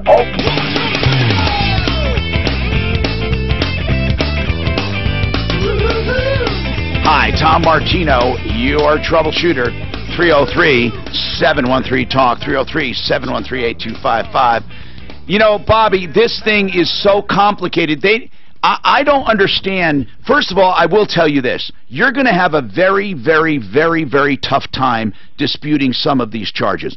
By the way, the deposit was $1,500 you guys put down. Oh, okay. According to this. But what I don't understand is they show $1,500 put down and $1,500 taken away, and then they show that you owe $1,300. Their paperwork. Can I ask you something? And I don't mean this insulting. Are they foreign? No, are they? Not a bit. From another country. This is a very oddly written thing. It is very difficult. But I will say you got way more battles than you think. They're saying your carpet needed to be replaced, and then they have cleaning bill, and then they have things that you're not going to be able to dispute. You know, right there, that stuff alone is going to be $800-900. They show a total prepaid of $1,500, and then they say they apply $1,500, or excuse me, they apply, I don't know. Suzanne, this makes absolutely no mathematical sense whatsoever. It's like first and last month's rent on the lease, and on here it says the security deposit is $125. Okay, Tom. Okay, then what's this $1,500? I think it's first and last month's rent, or one of them. Okay. Plus the deposit. But they're showing unpaid rent of $200 and then another of $125. They're showing not just late charges, but unpaid rent.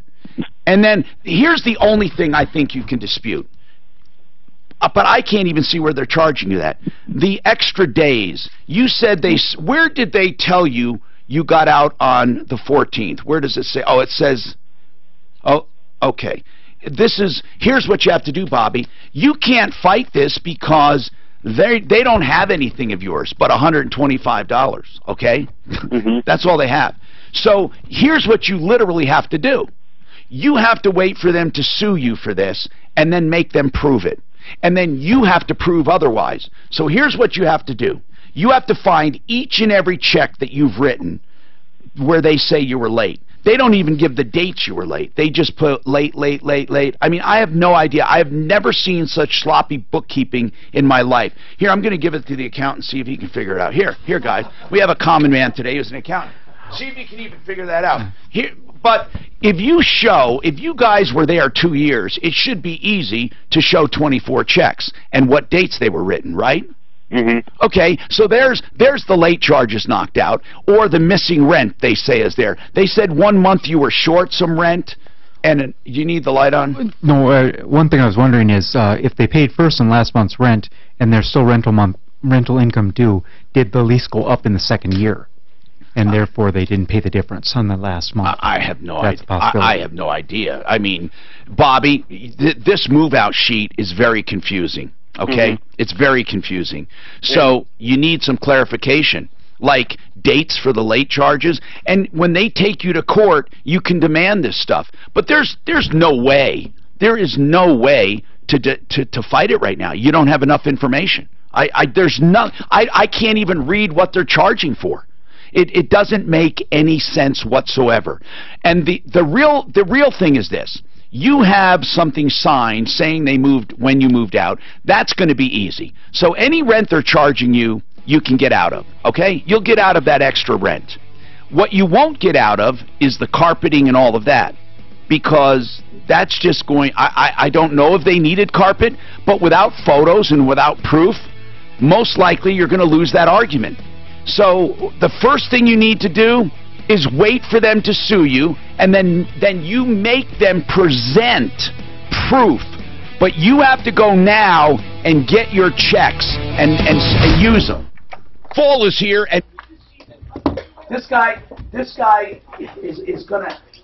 Let me just talk to him off the air. Hello, Bobby. This is so screwed up. there's no way to fight it because they don't have anything really detailed. Like, they have late charges, $15 a month.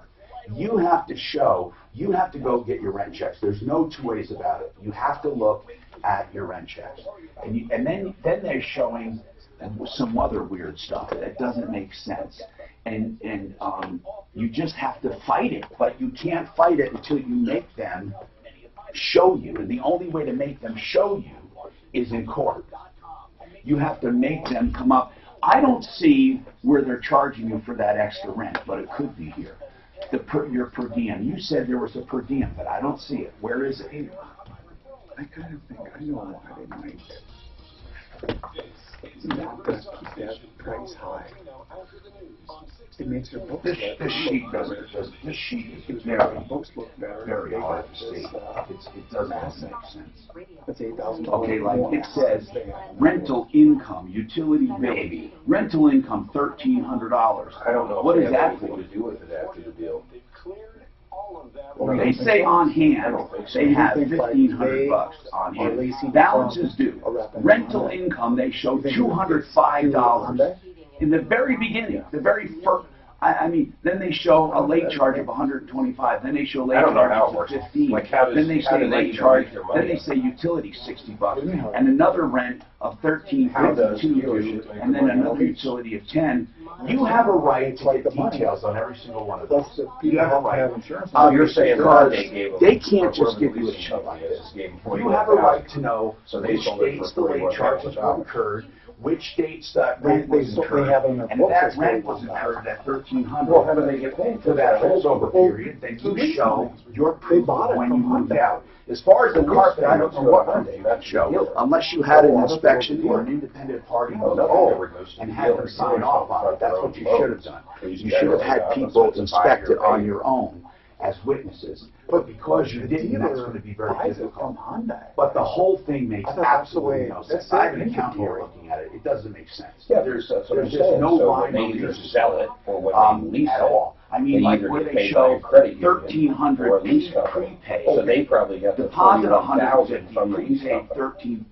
And then it said apply to date. Right. Which goes back to what, that's sense. why they didn't subtract it. They made an extra $8,000 on it. So you guys paid rent every single month and never were short. I think they legitimately made that $8,000, right? Through the lease company, but they kept the payments the same, so the people don't see anything different. Well, here's the deal. Get all of your checks together. You're going to need those first. Okay? When they sue you, I will walk you through it. You can win if they can't document this. They have to document each and every charge. Okay? And a new carpet, you have a right to ask how old the carpet was. If that carpet was old, you couldn't have ruined it in 2 years. Do you understand? You don't have to pay for the whole carpet, because you were only there for 2 years. But this is not something that's automatic. It doesn't automatically go away. You have to wait to be sued. Then you ask for certain proof. Once you're sued, you have a right to get that. And you have a right to ask for stuff. Because you would only have to pay for the 2 years of use of that carpet if it's like more than 10 years old. If it's new, that's different. They say you ruined it. But I got to go back on the air. I hate to tell you this, but you literally have to wait until you're sued, and then you have to then demand certain proof from these people. I'm going right back on the air. Hold on. No, on 630 K-How. Help me if you can, I'm feeling down, and I do appreciate you being right. Hi, Tom Martino here. Welcome to the show. 303-713-TALK, 303-713-8255. Hope you're having a wonderful time. This hour brought to you by Plumbline Services, helping you to get through the day with plumbing, heating, cooling, electric, and drains. Plumbline Services, right now you can save more than $2,000 if you get an air conditioner and furnace. And you know, a lot of people right now, they don't think about that right off the bat because it's neither hot nor cold right now. But you can get a $2,000 savings on a new furnace and AC system, and that includes a $1,500 utility company rebates. Then you have $500 discount for high efficiency, $500 in free accessories, 0% financing for 12 months, a 10-year parts and labor warranty, all from Plumline. 303-586-1086, and remember, always free second opinions for any major repairs. 303-586-1086, plumlineservices.com. Okay, on that rental thing, we looked at it during the break. It gave me a headache. I had our accountant look at it, who's here as a common man today, in visiting from Minnesota, Bob. Hey, I don't see, I can make no sense of this.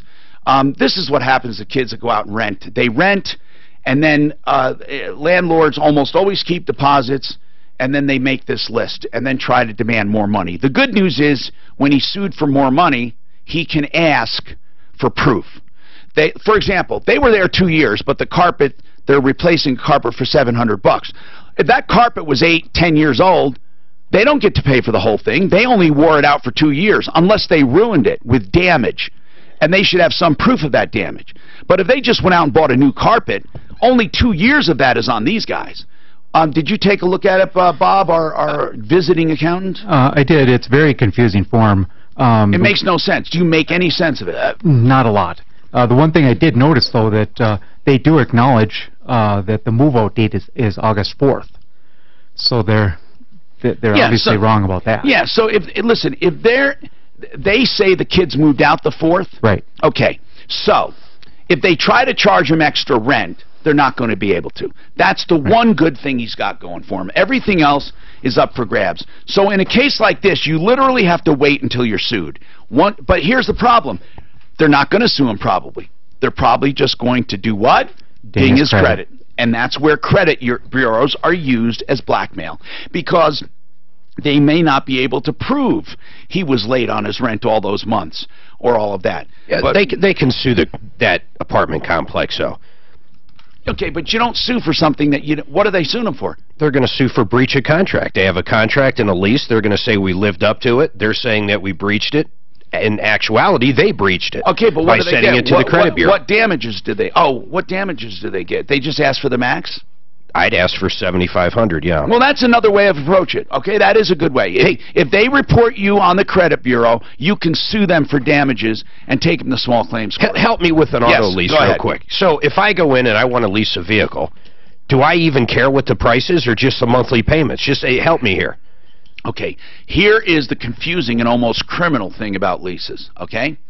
If they can get their leasing company to buy it, and what you are supposed to be doing is leasing or paying for the use of the car only, the depreciation. Correct. So, if you have a car and your lease payments are $600 a month times what, 36 months? Sure. 36 months, then you are paying, let's see, I got to do the math.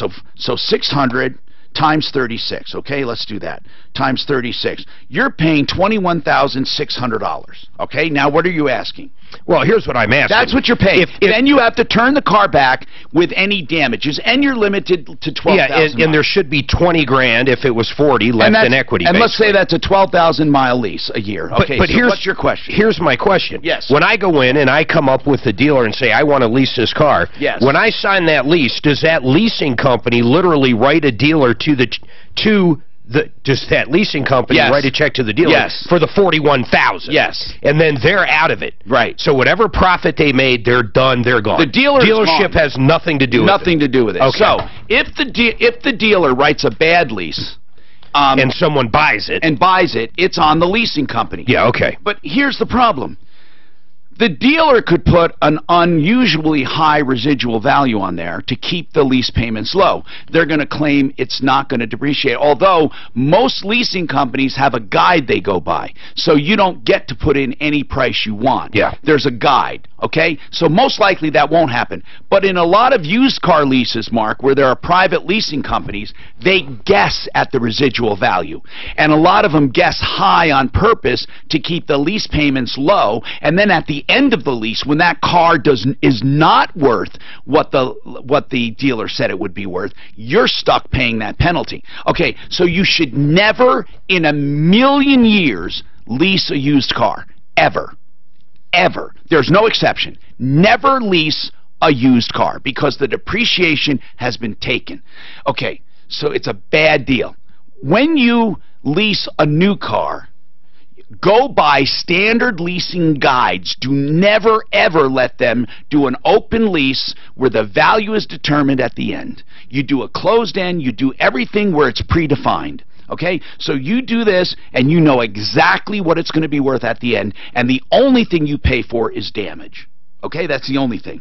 So, do you care what the acquisition cost of that car is? Yes, if you're trading in a car. Yes, if you are making a down payment, you do.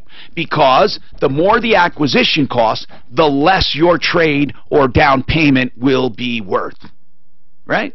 So, there's more to it. You want to look at the acquisition cost and make sure that cost is a great deal if you bought it. That's what you want to do. And this is where they screw people. They say to somebody, hey, you're only paying $600 a month. If you bought it, you'd be paying $800 a month.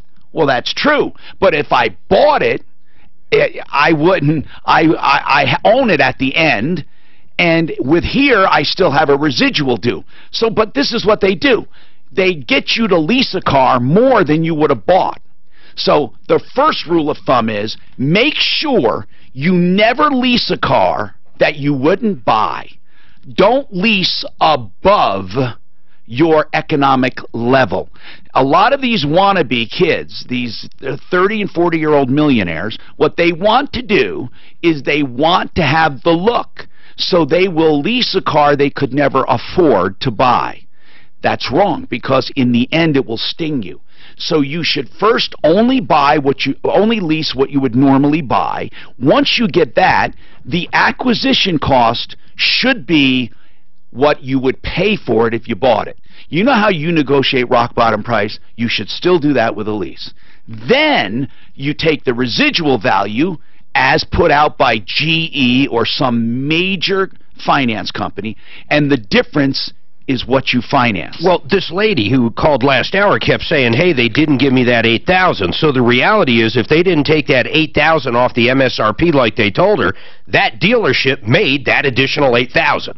That's right. So, but they're out of it. Right. That's my main thing here. Right, they're out of it. Now it's between her and the leasing company. But if her monthly I don't know what Hyundai would do, or Arapahoe Hyundai would possibly do for her right now. But that lease payment they gave her was with the $8,000 in it. And she was pleased with the payment. And what Dan said, that payment never changed from the beginning to the end. It never changed. It was psychological to her because she gets a brand new car for the same price every month. That's why it's psychological to her. Well, she's saying, wait, where did my $8,000 go? Well, that payment they gave her in the very beginning never reflected the $8,000, and she liked the payment. Theoretically, had they taken $8,000 off, her payment should have gone down. But she wasn't complaining about the payment. She was complaining about not getting the $8,000. But it didn't harm her from what they first proposed to her. She bought that vehicle for $8,000 more than she probably should have. I mean, really, that's the reality of it. Well, maybe. Maybe she did. I don't know. What do they Well, they sold it for $8,000 more, if what she was saying was correct. Right, they did. So they made $8,000 more. $8,000 more than she thought they were going to make. Correct. But then you go, why does she care? She shouldn't care because her payment stayed the same. If that's all she was focused on. And if they paid off her trade... Her lease, yeah. Her lease, if she doesn't have to pay that $3,200... then fine, she's in a new car for an acceptable payment. For the exact same price as a 3-year-old car. Yeah. So I don't know. You look at it any way you want. But unless you understand your lease, don't sign it. Because more people get screwed in leases than in purchases. Do you know that? Russell, your turn. I'm so sorry you waited. Russell, what's going on? Oh, yep. Tom, thanks for my call. Yes, sir. What's happening? Well, I bought a piece of property in Wiggins. Mm-hmm. And a little over a year ago. Yes. And I submitted plans to the town administrator. Okay. I had to get a variance. And what's the problem? The problem is they came last week and I've got windows. Wait a minute. This home was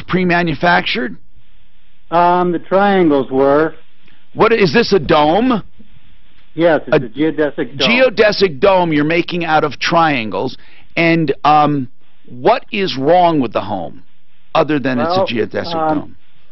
Well, the windows, this is what I think is going to be the main challenge, because there's been a few. Yeah. But the main challenge is the windows are in the bottom 4-foot riser, and so the bottom of 7 of these windows that open are like maybe 14 inches from the ground. Okay. And you couldn't see that in the plan? Yeah, the plans, I gave him pictures, I gave him, the only... Who did you give plans to? To the town administrator. And he goes, well, you should have blueprints, but I'll let you slide. And he Where did you get these plans? From the dome build. It's probably a kit. Builder. Is this a kit? Well, I guess it's a kit. What do you mean you guess it's a kit? Do they deliver it all in one big bundle and you put it together? He delivered it in 144 triangles. And the foundation I had, he told me how to fit do the foundation. And how are the triangles put together? They're bolted together. And is the triangle complete inside and out by the time it's done? Do you have an exterior and an interior? Yes, I do now. Well, no, I mean, do they come like that? No, it came with just one thin coat of isomeric plastics on it, on the outside. On the outside. Then you have to put do you have to put a sheathing on the outside? I did. What do you put on the outside? A roofing material? Yes, I put some TPO,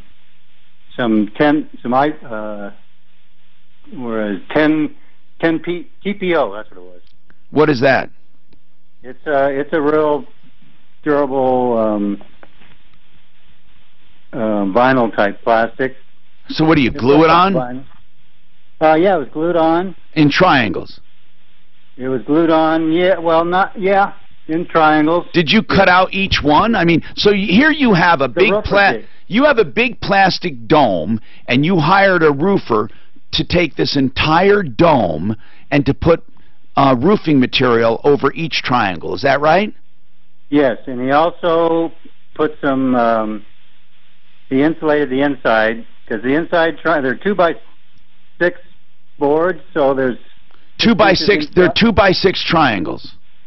Right. Okay. And they're shaped. They're roughly 4 feet big, wide. Sure. 4 feet tall, roughly. But they're triangles. So what I want to know is, so it's like a frame.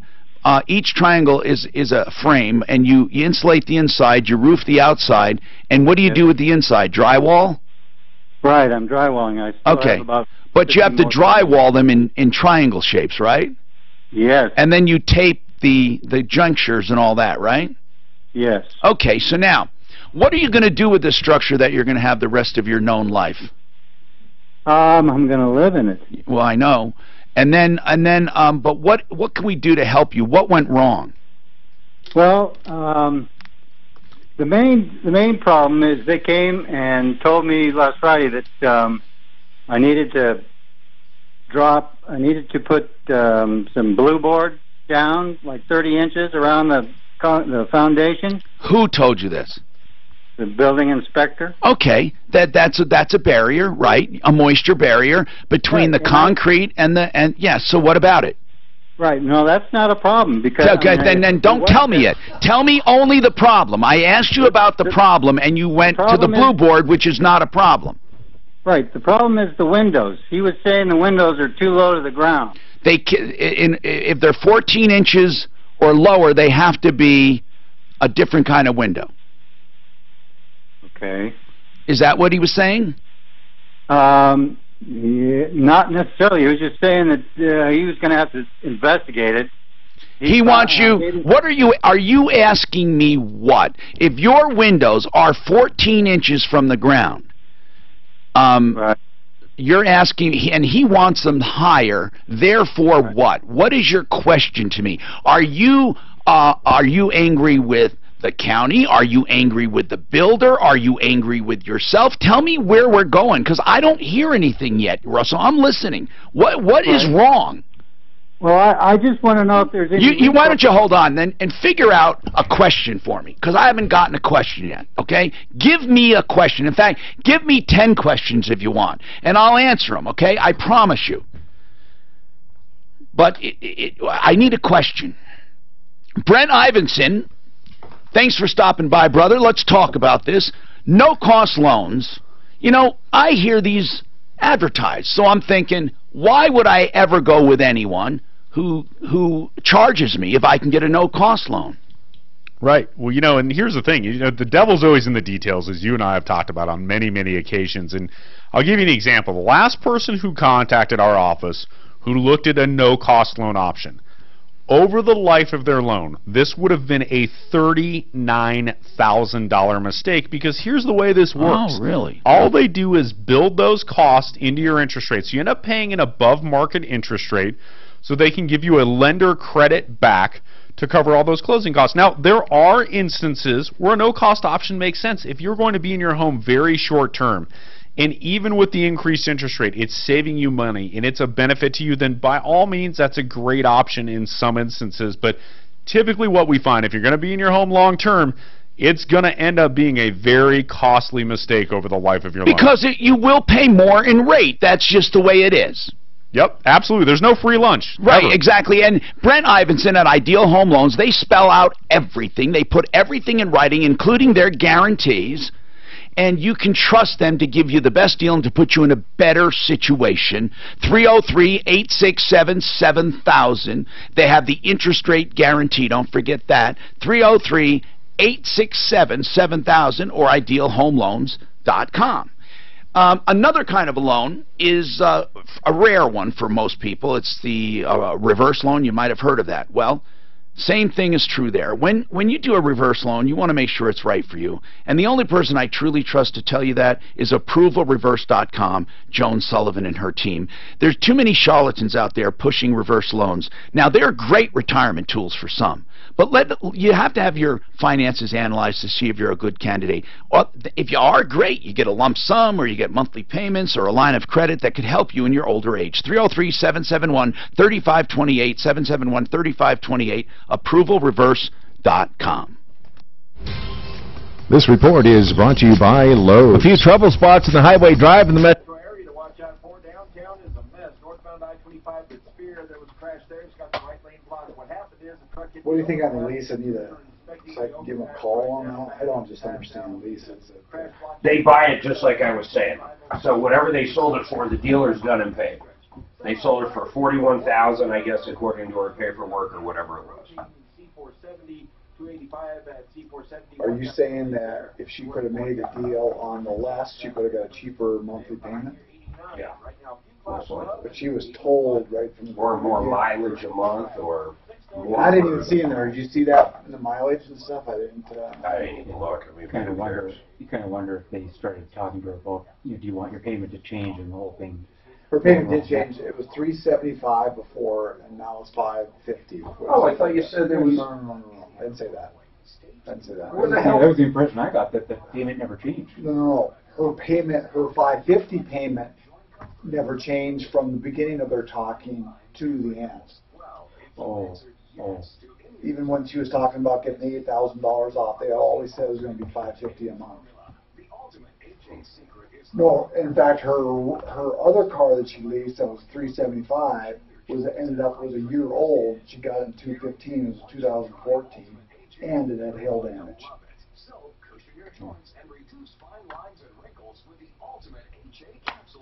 I just don't see having a lease. Like say you pay all that money and you have nothing. Granted, your payments are cheaper, but you have nothing at the end of your lease, and it might ding you. One last time, 1-800-218-9032. Colorado Changes and Hearing Center. What a great place. Dr. Patty and Dr. Lisa have a personalized program. What are you looking so intently at? I've been buying and selling this AMD for the last hour. Available. I say retraining because... See, that was down today, huh? Yeah, I've been trading it between 12.35 and 12.39. Colorado Tinnitus and Hearing Center. I had an infection in my ear that left me with tinnitus and a slight Now I'm on a little bit of a downward. What is, Mark? What is, oh, there's my thing. What's downward right now? Just something I've been day trading. It's just a little bit of a downward. Okay. Boy, all those companies and stuff that they said buy for the flood, like, They all reversed. They all reversed. Insurance companies were the funniest. 10% down, 15% down, then right back. Are they really? Like, Yeah, really, it'll all come down to claims, though. Once the claims actually come in, it will level to reflect. The value will reflect the claims. Like, what was the insurance company one of them? Oh, my God. I forget the name of the largest one out there, but any of them. Allstate. Allstate. Yeah, look at it like Tuesday, Wednesday last week before the storm. Should I do one here? Tom Martino, your troubleshooter, 303-713-TALK, 713-8255. I hope and pray that you never need bankruptcy. Honest to goodness. It's a terrible, devastating thing. There are some people, though, that face financial problems, even though the economy is doing well, a death in the family, unemployment, divorce. You never know. WinkandWink.com are our go-to people for 13s or 7s. 303-410-1720. 303-410-1720. WinkandWink.com. All right. Chris has some insight on a dome house. He's been listening to this. Go ahead, Chris. What is your insight? Yeah, I'm not sure if I missed the last part of his conversation while I was calling in, but he was talking about problems with the windows. Yeah. He said they're too low. The base of the windows are too low to the ground, which are going to present some problems to him, I think, because I think you're allowed to have them, but they have to be a certain kind of window. Yeah, it has to be tempered glass below exactly. 24 inches. I should have said tempered, but the word escaped me. But yeah, it has to be tempered if it's below a certain amount, right? Right. That's all I was going to say. Is that well, thank you, Chris. Thank you for giving me that word I was trying to think of. But yeah, tempered, where they shatter into tiny little pieces, like an oven glass. So anyway, let's go and get some questions from Russell, who is building a dome house. Listen, I got to tell you, Russell, I have seen some of these. Why did you want to build one? I'm just asking that question first. Why did you want? I think they are so homely, but I don't want to burst your bubble. Of course, you don't care. I'm sure all your friends have told you the same thing. How much is how much is it costing you? Well, including the land, it's about $120 right now. And how many square feet is it inside, or how big is your dome? It's a 28-foot diameter dome. Okay, so tell me now. I mean, ask me your questions. Okay, can I dig out below those windows to get to 32-inch above ground? I think you can, if it's truly part of the design. But you can't expose too much concrete. There are certain codes on that. But whatever the code is, if you're within code, the answer is yes.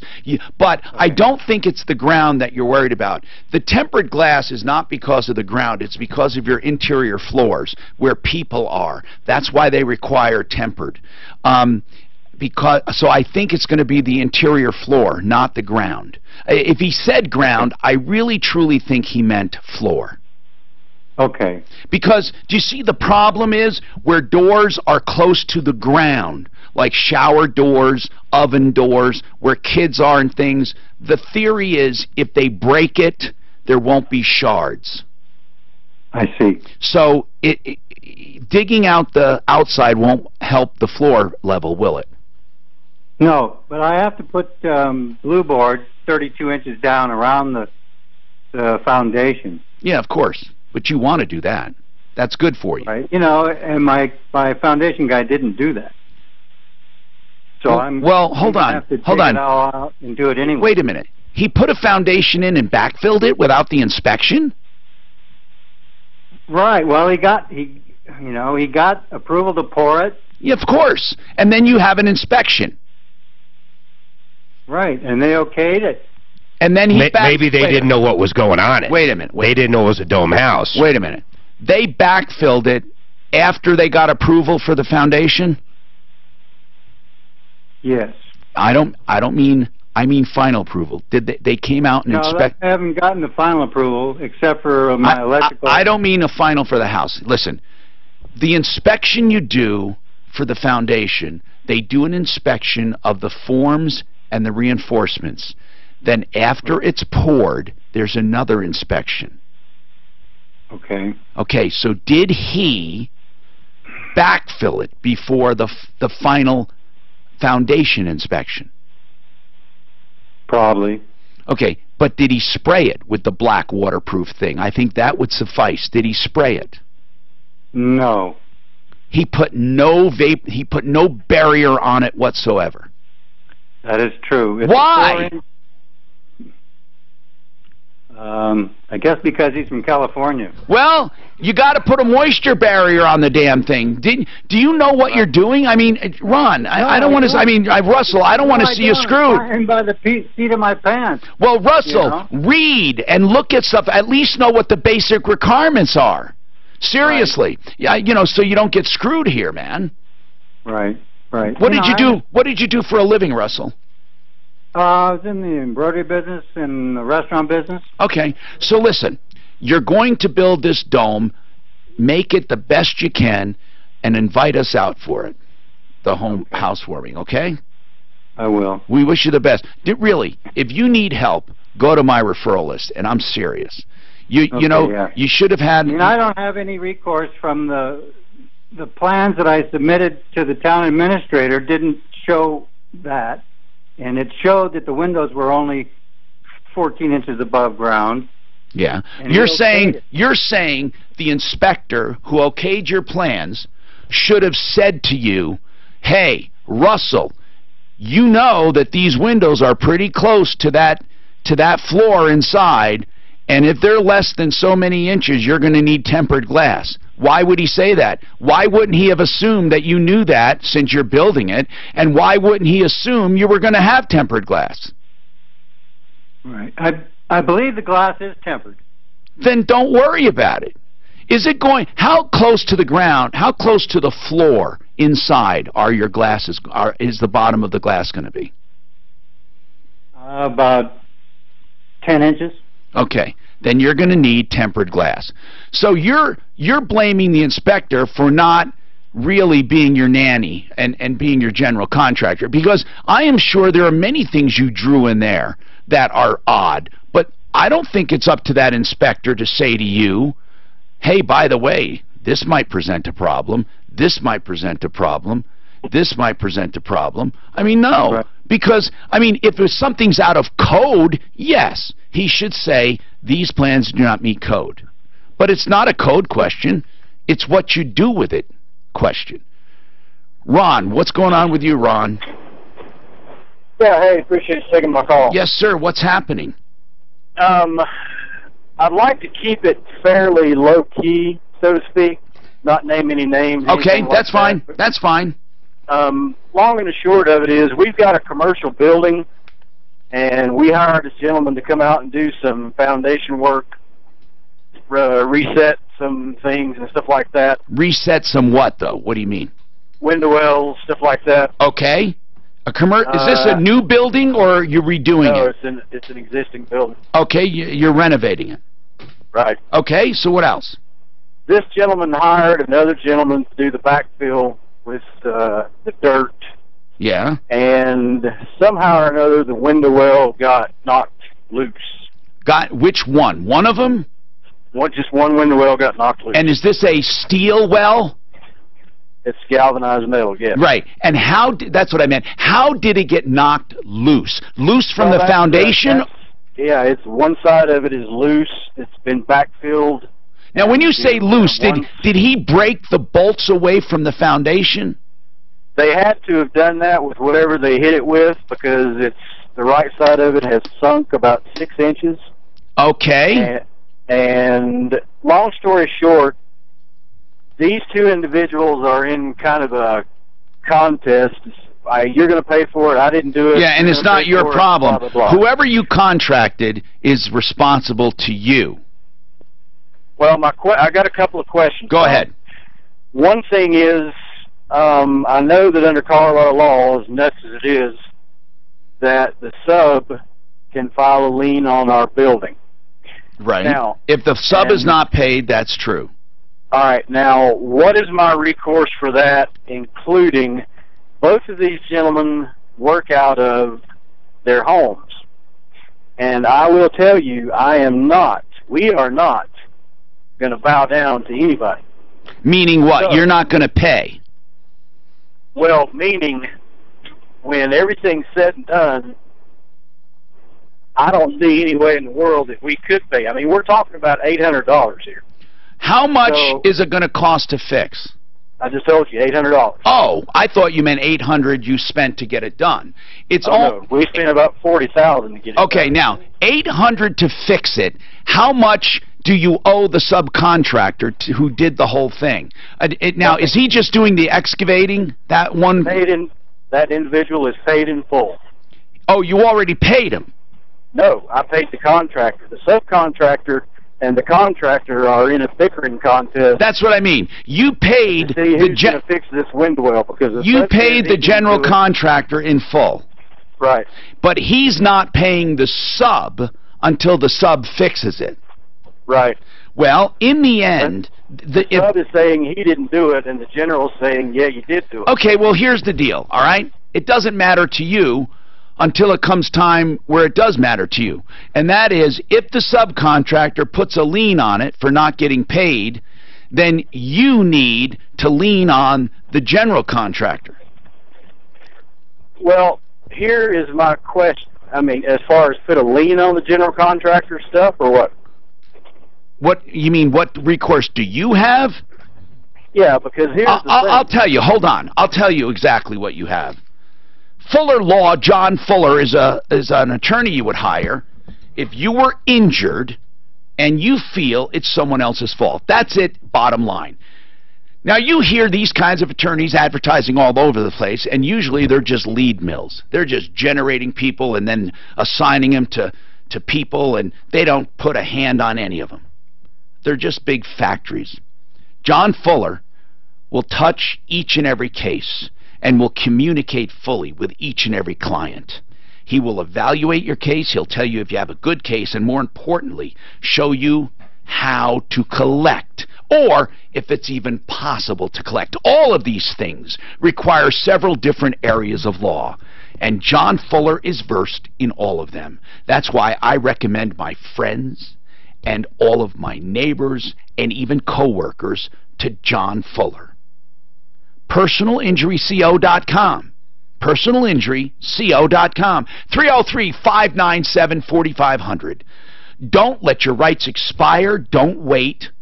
All consultations are complimentary, and if you hire him, it's only for a small percentage of what he collects. 303-597-4500.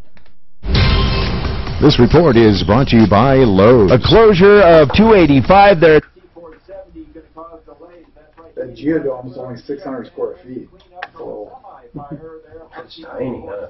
Well, maybe it's 2 stories. It's possible, but then that second story is going to get smaller. Yeah. You know, I bet it is 2 stories, don't you think? I don't know. I don't know how high. Probably like a loft, like a bedroom upstairs. It could be like a loft. 120 triangles at 4 feet wide. Can you imagine sheetrocking and taping all that? That's a lot of, because they're 4 feet, you know, so. What are they made out of? He said 2x6s.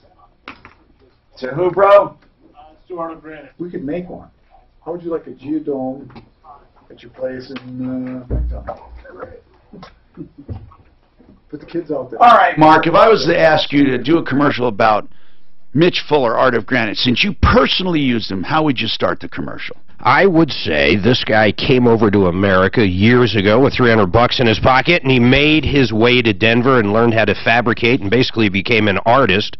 And he actually, one of the things I loved about picking it out is even if I like stone at a different place, I could use his wholesale account and buy the stone cheaper and just pay him the labor. And we got the bathroom for free when we did the kitchen. By the way, did you do the cabinets at all with him or just the countertops? He did our cabinets in our mudroom. Now, the cabinets are direct from the manufacturer with a small markup. What I love is he can give you an estimate just based on some measurements and an idea. Was his estimate initially pretty close to the end? The one with the general estimate? It was exact. Really? Mm-hmm. And then you went and picked out stuff. And then, of course, that's final. But that's how he can come pretty damn close from just some measurements, I'm telling you. So give him a photograph or some measurements, an email. Give him a call first. He serves the entire Front Range and mountain community 7 days a week. 303-386-5919. 303-386-5919. artofgranite.net. Super fresh sushi, juicy prime rib, spectacular. All you can eat crab legs. We've got them all and much more at limited time only special lower prices during our hot summer meal deal at the Farmers Crab legs. Casino Hotel Blackhawk. You don't want I like them sometimes. King crab. My whole appetite is changing. I am losing a taste for red meat. I love red meat. Oh, me too, but not now. I don't know what's going on with me. Estrogen. Did you say Joe and Sarah? You son of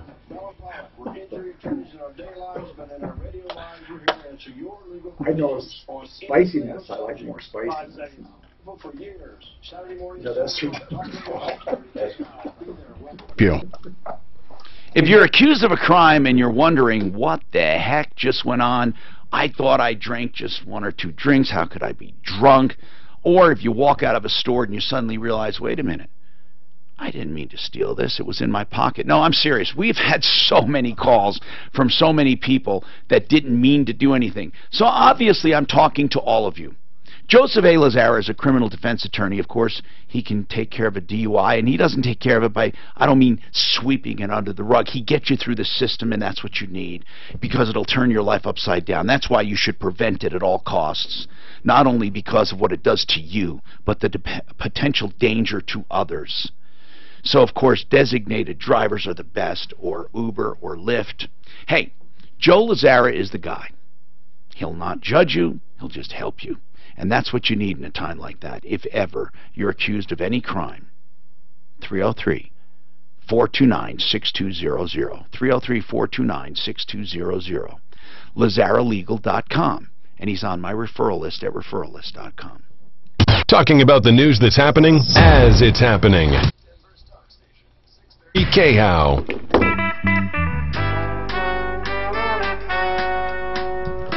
All right, let's talk. 303-713-TALK. Man, I feel bad for that guy, but here's what he's going to do, Ron. Here's what you do, okay? You need to assess the damage right.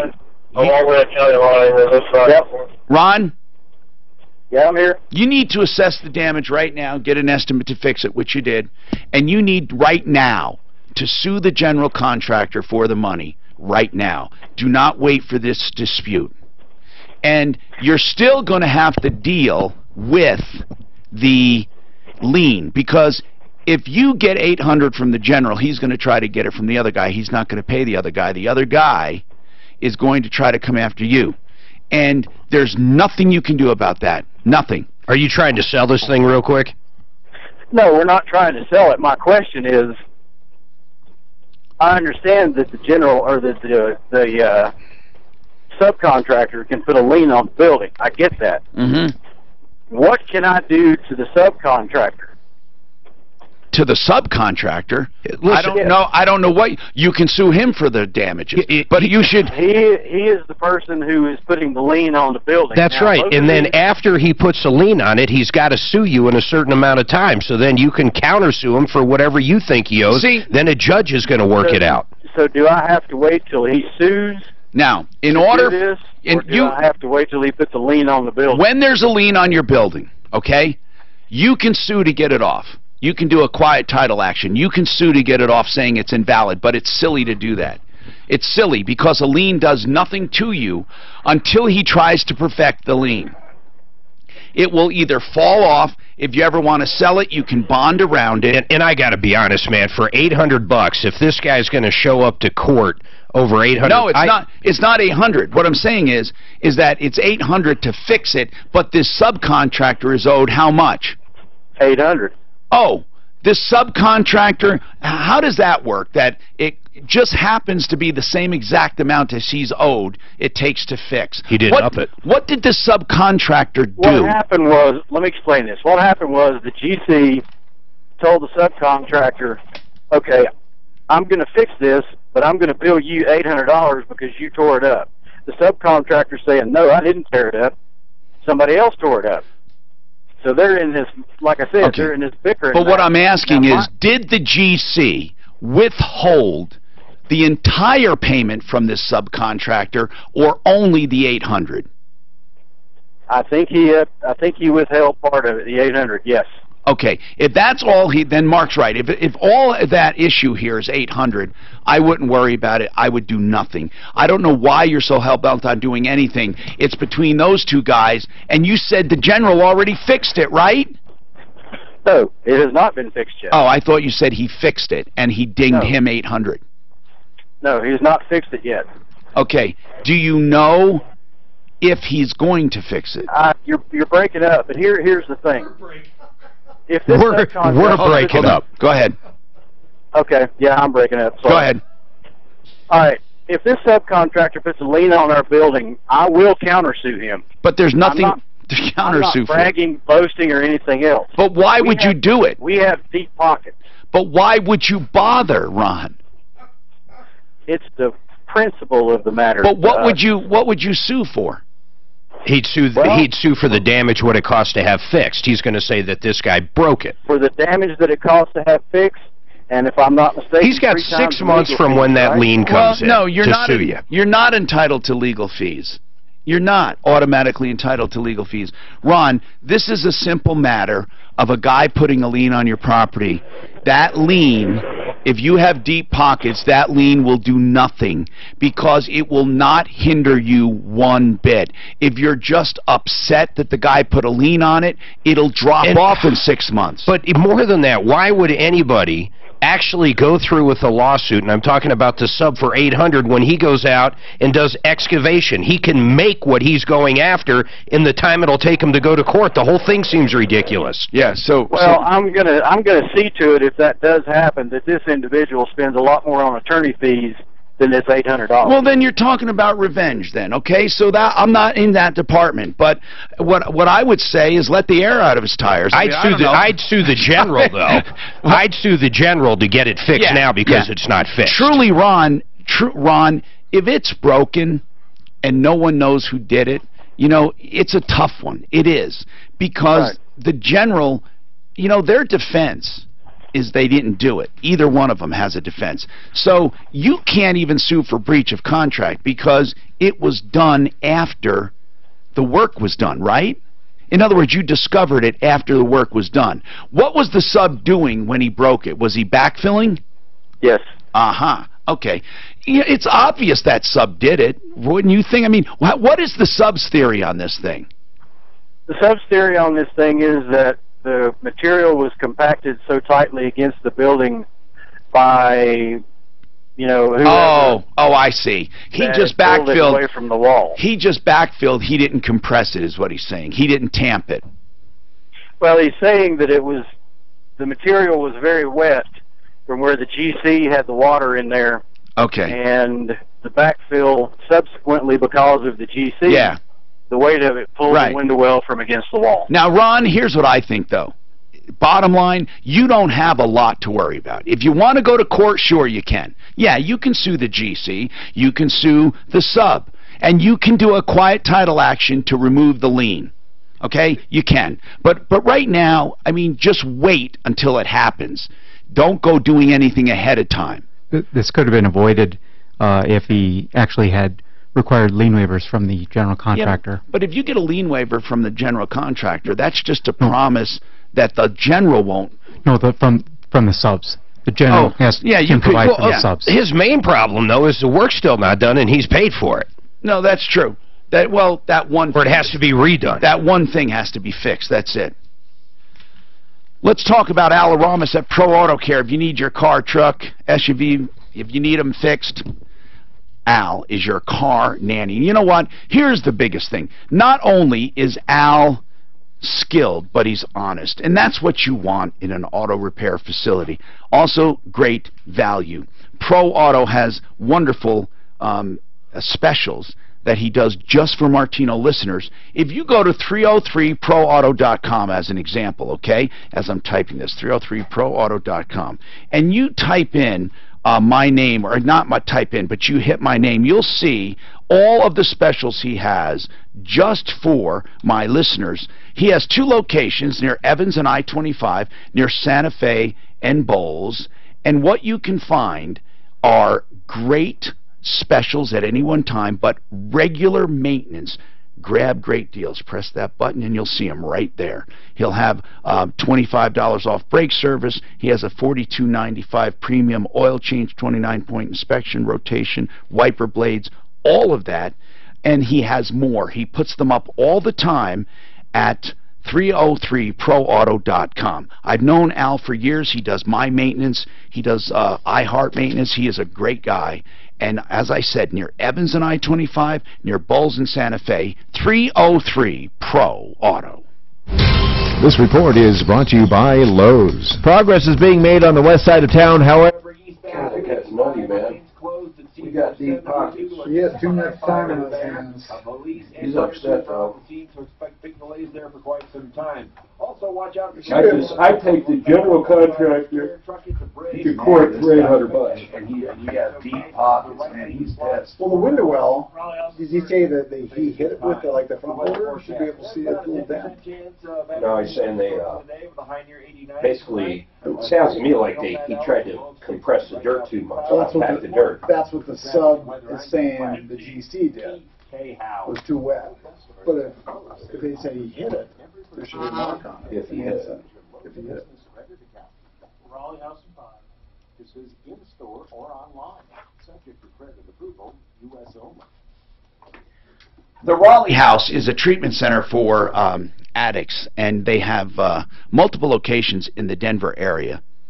You ought to look them up, theRaleighHouse.com. But I really like this number they set up for this show. For people of the show that listen, that have addicts in their life, and they want to do something, here is something for sure. Addiction will not get better on its own, ever on its own. It's just going to get worse and worse and worse. If you see the signs of addiction, if you suspect a loved one may be an addict, an alcoholic, substance abuse of any kind, even marijuana. I mean, there are people that just can't handle it. If you know this, if you want help, if you call this number, there's no obligation. You're not obligating yourself. It doesn't cost you anything. They'll give you tips. They'll answer questions. They'll talk about treatment in general. They'll talk about treatment specifically from the Raleigh House, which bases it on medical and behavioral both. 720-893-5559. Ask any question you want, including costs, placement. It's a 90-day program, by the way. They have a caring and loving staff. That's why this number is established, for information for you. 720-893-5559. 720-893-5559. If you're over 50 and concerned about any of the following, stay tuned for an exclusive free bottle offer. Are you concerned about your heart health? Are you interested in healthy brain function? What about joint comfort and energy? Well, if you answered yes to any of these questions, we want to send you a free bottle of Krill Omega 50 Plus now with CoQ10. Krill Omega 50 Plus with CoQ10 combines krill oil with fish oil in one tiny pill. And this little pill delivers big health benefits to your heart, your joints, your arteries, and brain. And with CoQ10, you'll enjoy extra energy too. Best of all, you can get a free bottle of Krill Omega 50 Plus with CoQ10 today. Just pay for shipping. Call right now and request your free bottle. Dial 1-800-361-1841. That's 1-800-361-1841. 1-800-361-1841. Again, call now. 1-800-361-1841. Spirit of Texas, that's what it's all about. Today at 1. You see the best out of people. Sean Hannity. But the media only wants to focus in on Melania's shoes. Why is she wearing those heels when she's going to help people? You idiots. On 630 K-How.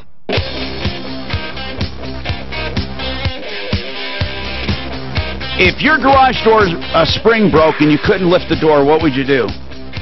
Well, you can call One Clear Choice Garage Door for an emergency visit. Yep. Go online, oneclearchoicedoors.com. Of course, they'd rather you call for a free inspection if you mention Martino, of that spring and all the hinges and hinge bolts and adjustments, and they'll lube it for you, and they'll make the safety adjustments and do that all free of charge if you mention Martino, to get a sticker on the door and get a full written report of your door. But they'd rather you call, they'd rather you call first, but you can call anytime with any problem for a garage door or replacement of your opener at just $290, starting at just $299 with Wi-Fi technology attached to that for your smartphone. OneClearChoiceDoors.com, 303-565-6409. OneClearChoiceDoors.com. Okay, Roy's got a comment on this tempered glass. Go ahead, Roy. What is your comment on the geodesic dome that needs tempered glass because the windows are close to the floor? Yeah, Tom, I'm pretty sure if he contacts a window film type person, they can put a film on there that will get past the code. Really? Yep, I've done it before. So that takes the place because it adheres the glass. Yeah, it adheres the glass, so it prevents any shards from actually happening. It puts a poly on the glass. It makes them safe. That is really a great idea. That'll save them a bunch of money too, wouldn't it? Oh, absolutely. Yeah. Very cool. I've done it before where it's happened, and you just call any of the big glass companies that do tinting. Will be able to put that on for them. Thank you. Appreciate that. That was a good one. Bill, do you think that would pass inspection then? He said it may take the place. He's done it, of tempered glass, because it keeps it from shattering. Bill, what is your lease question? I got an opinionated question. Now, if I'm getting ready to turn one in. Yeah. And my old salesman retired, so I don't got him no more. These games that you're talking about that these guys play, I don't got to worry about that up at Purifoy, do I? No, of course not. Right. Nothing. Zero. Nothing. You just go in and say what you want. Even price, I mean, it's truly 2%. Right. Well, I've been emailing back and forth to them. So. Trade in and get a Corvette. Yeah. No. Oh, man. God, those Corvettes have never... I mean, they are unbelievable, the new Corvettes. Unbelievable. I drive trucks. And Bill could get here. He'll never come up. He won't be a common man. But if he had a Corvette, he'd be here in 15 minutes. If you drive trucks, man, Chevy trucks are just beautiful. Yeah. And I'm just going to downsize because I got a Silverado, and it's just too big all the time. You don't have to worry with good dealers about these games. The biggest game is what we call the tripping of the cars, where they let the car go, but you don't have to worry about that, Bill. You sound like you have your finances together, but they tell you you're financed and they give you the dream deal. Whatever price you're going to think you're going to pay, they don't care, because they know they're going to call you in 3 or 4 days and say, oh, we couldn't get that approved. And then they just get you in for the new deal or charge you for use of the car. There are ways around that I'm not going to get into right now, but to really screw a dealer who does that to you. So you ought to call us next time that happens, or not let it happen, actually. Ernie, what's going on? Hey, I got a small problem. Yes? I ordered this product off of television. I mean, off of the internet. Yes? And they said I had a 30-day return policy. Okay, now they say that where? Well, that's what they told me. Okay. When I called them yesterday, the product was purchased on, I'm looking at my bank statement, it says 8/14, but looking at it farther, it says 8/11 was the authorized date. So they say you just missed it. You should have called yesterday. Oh, wait a minute. So you thought you bought it on one day, and they're saying you bought it actually earlier than you think. Well, no. When I look at my bank statement, it says 8/14, but that's a date that... Yeah, but your credit card will actually, they'll take the funds a couple days later. But what I'm saying to you, Ernie, is you thought you were still under warranty. Right. So you thought you bought it earlier than they said. Right. By how many days? Well, they say I bought it on 8. The bank statement says authorized on 8/11. That's not the... Well, the purchase date is whenever you went online and submitted it. That's the purchase date. We can talk to you tomorrow about it, okay, Ernie? Suzanne, get Ernie back on. They might be screwing with him on that. It's not when they take the money out. It's when you buy it. Hey, it's Lynn and Michelle. If they're saying it takes a few days to get the money, therefore you technically didn't buy it. Yeah, that's bullshit. No. That's what he's saying. He's using that argument. No, he wants it to be under warranty. No. Oh, I